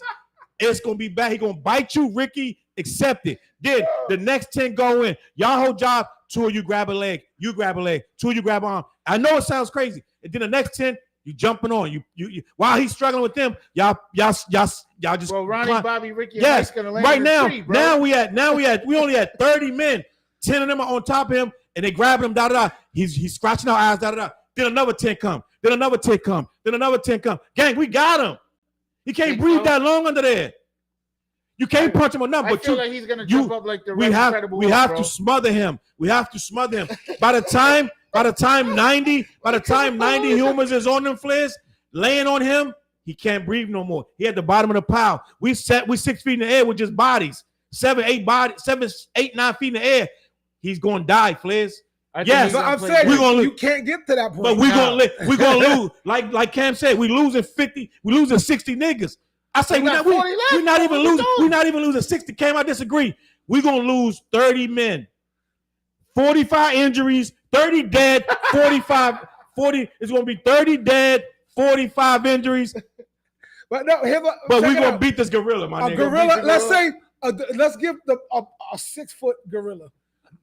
There's only so much surface area. How tall do you think you have to pack 90 men? You must never played football and got powered on. Listen to what I'm saying, bro. A football team is hood, how many players are on a football field at once playing defense? 11. Mm-hmm. Have you ever seen all 11 people on that one surface area? No. So that's what I'm saying. It's always kind of spread out. But wait, let me finish this. Now you just said 90 men to go on top of this 6 foot surface area. They'd be stacked up to like a 7-story building. Like that's what I'm saying. That can't happen. You see what I'm saying? DJ like, Lefty in the building. For 100 people to stack up. For 100 people to stack up on a surface area that's only 6 feet, they'd be 7 feet like that. They would be, but Fliz, you're talking as if they all stacking up in one place. It's a mound of people. It's a mound of people. It's not one. They're just going to be falling on them and just falling and falling. Smother it. 10, grab a leg. I see what he's getting at. Leg, 10, grab other arm. We're trying to save them. No, I get what you're saying, but 20 rush. When you form a mound, the people on the outer edge of the mound are not on the gorilla. But the mound goes up. The mound goes up and it goes wider. The wider it gets, the more it don't matter. But Fliz, I've been under a pile of people. I'm not a gorilla, but a pile of people, that shit gets heavy. No, I've been, look, I'm a big guy. People jump on me to this day, people think it's fun to jump on the big dude. Know what I mean? But I'm saying with 100 concentrated people in one area, you're never gonna get 100 concentrated people on that one area. But that's what I'm saying. The mound would be secure. The mound would be heavy. Hopefully. Once you started, I'm going where everybody dies, yo. You're operating under the assumption. You're operating under the assumption that people are sliding off. Everybody's holding this thing and they're just climbing on top. The mound is getting big. I said the mound would be 7 feet tall, but that's 100 people on one animal. That nigga's dying. He's dying. Yes, we're going to lose 30, 40 niggas, but that gorilla going to lose. So you know what's going to happen? You're going to think he dead. He ate 80 motherfuckers while he was down there, bro. He got hungry. The fuck all these people on me. That's true. Because I'm like, there's going to be a lot of death. Gorilla can lift exactly 4,000 pounds. Yeah, a gorilla's strong. You're going to need mad weight on that bitch to get him down. Know what I mean? You need a net. Can we get a net? No, you don't get a net. It's just barehanded. If we had weapons, then we fucking them up, bro. We got weapons. Oh, you have a weapon. If you have a weapon, you don't need one guy. We coming with the choppers. Man, it took one guy to kill Harambe. Aeons, you know what I'm saying? Like, what we doing? Like, hold up, bro. Harambe got shot. Big ass bodybuilders lifted 600-700 pounds. 100 of them can't beat this goddamn gorilla. Time out. Why gotta be grab Fliz? Why instead of go back up? He's like, why you gotta grab me? I ain't gonna be there, bro. He said, test run on Fliz. Yo, man. You remember in Living Color? Remember in Living Color when Jamie Foxx and Tommy Davidson were the bodyguards and somehow Tommy Davidson found himself on the other dude's side? Yeah. I be back and green like, yeah, son. Yeah, let's see what they talking about. You can't go. Oh, what do you say? You can't go. You can go in with the weapon, but once the legs and arms are ripped off, it's easily a death tool. Get the ninjas with Tim's. That's a fact. Dead ass. Listen. I'm with humanity, gang. I know we saying whatever, and that gorilla's a problem. Don't get me wrong. That's just like fucking fighting Thanos. But at the same time, 100 of us can't figure out this. So I think we'll figure it out. We losing 40. Here's what you do. He said about the Timbs, right? So you take 15 motherfuckers from Brooklyn, Timbs. You take 20 motherfuckers from Compton. Cam is right. These animals have survival instinct stronger than a human. Because we're going to get scared at some point. Yes. The fear is going to make us lose. Because let's be honest. Then you're going to start arguing with each other. Let's be honest.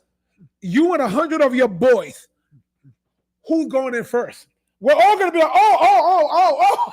Hold on. You got to get some kamikaze ass dudes. Let me spice this up. You need crash outs. No. Yeah. Let me spice this up. Crash outs. Let me spice this up. 100 niggas that know they gonna die. No, you just no. We talk. Hold on, TJ. We talking. Our scenario is dudes that's feeling that they're gonna live. No, I'm talking about 100 dudes that if we don't beat this gorilla, we dying. That's a different animal. So just like y'all saying the gorilla gonna have an instinct, we gonna have an instinct. It's 100 dudes that's like, yo, if we don't fuck this gorilla up, he gonna fuck us up. Team meeting. But I understand that's not the original narrative though. But no, it is though. No, he's like for the fate of, he said for the fate of humanity. No. Okay, take that out. But what I'm saying is, if we took 100 dudes that realize they putting us in a cage with this gorilla, he's going to kill us all if we don't band together. That gorilla, we got to grab his legs, his arms. It's different. Is there a strategy put together before so it's a cage? Come on, no one said it was a cage either. It was just 100 dudes versus a gorilla. That's the question. No cages, no nothing. 100 dudes with no weapons versus a silverback primed out gorilla.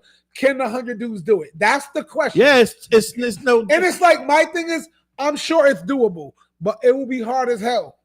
And I ain't gonna be one of the dudes to find out. So stop putting me in that. Fliz will not be in that. It's cold out. It's cold out for work that day.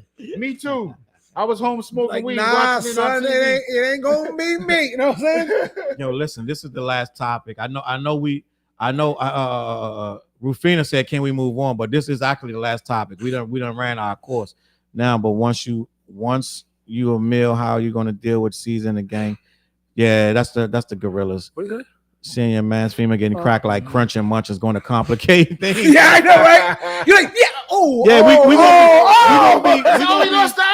We're gonna be scared. We're gonna be scared. Get in there, TJ. Nope. We're gonna be scared.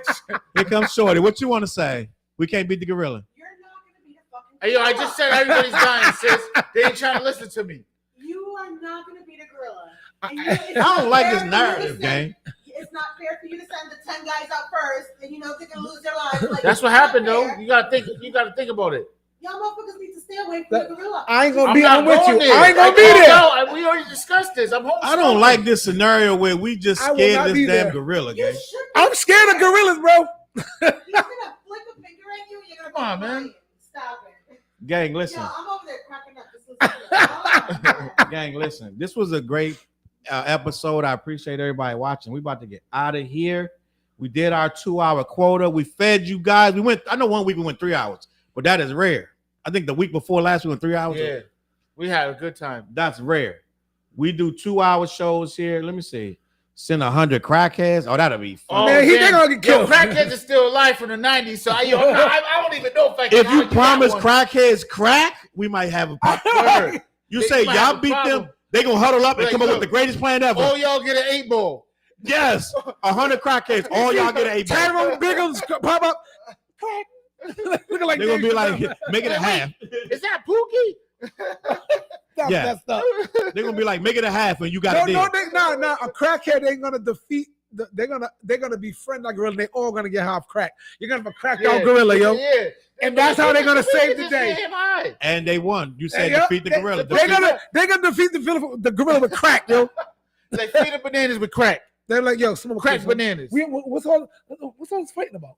Yeah, they all. They gonna figure it out, right? You eat bananas too? Homebody said, great show. She gonna send photos of the fit. We need that. Yes. Oh yeah, for sure. And I'm still gonna send my shit. Miss Rock Kitty in the building. We appreciate you. Listen, we appreciate everybody that came through. I skipped a lot of comments. It is what it is. Greedy Grove. We had Trap in the building. We had a lot of people in the building. We'll be back next week. Salute.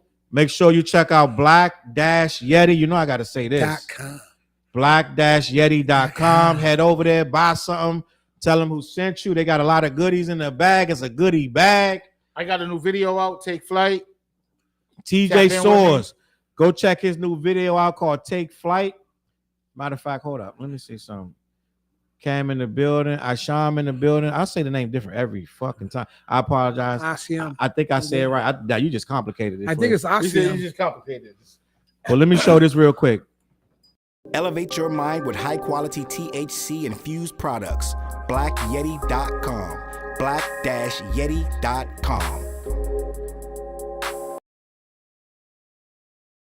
He can hang. That's the gorilla that we can fight.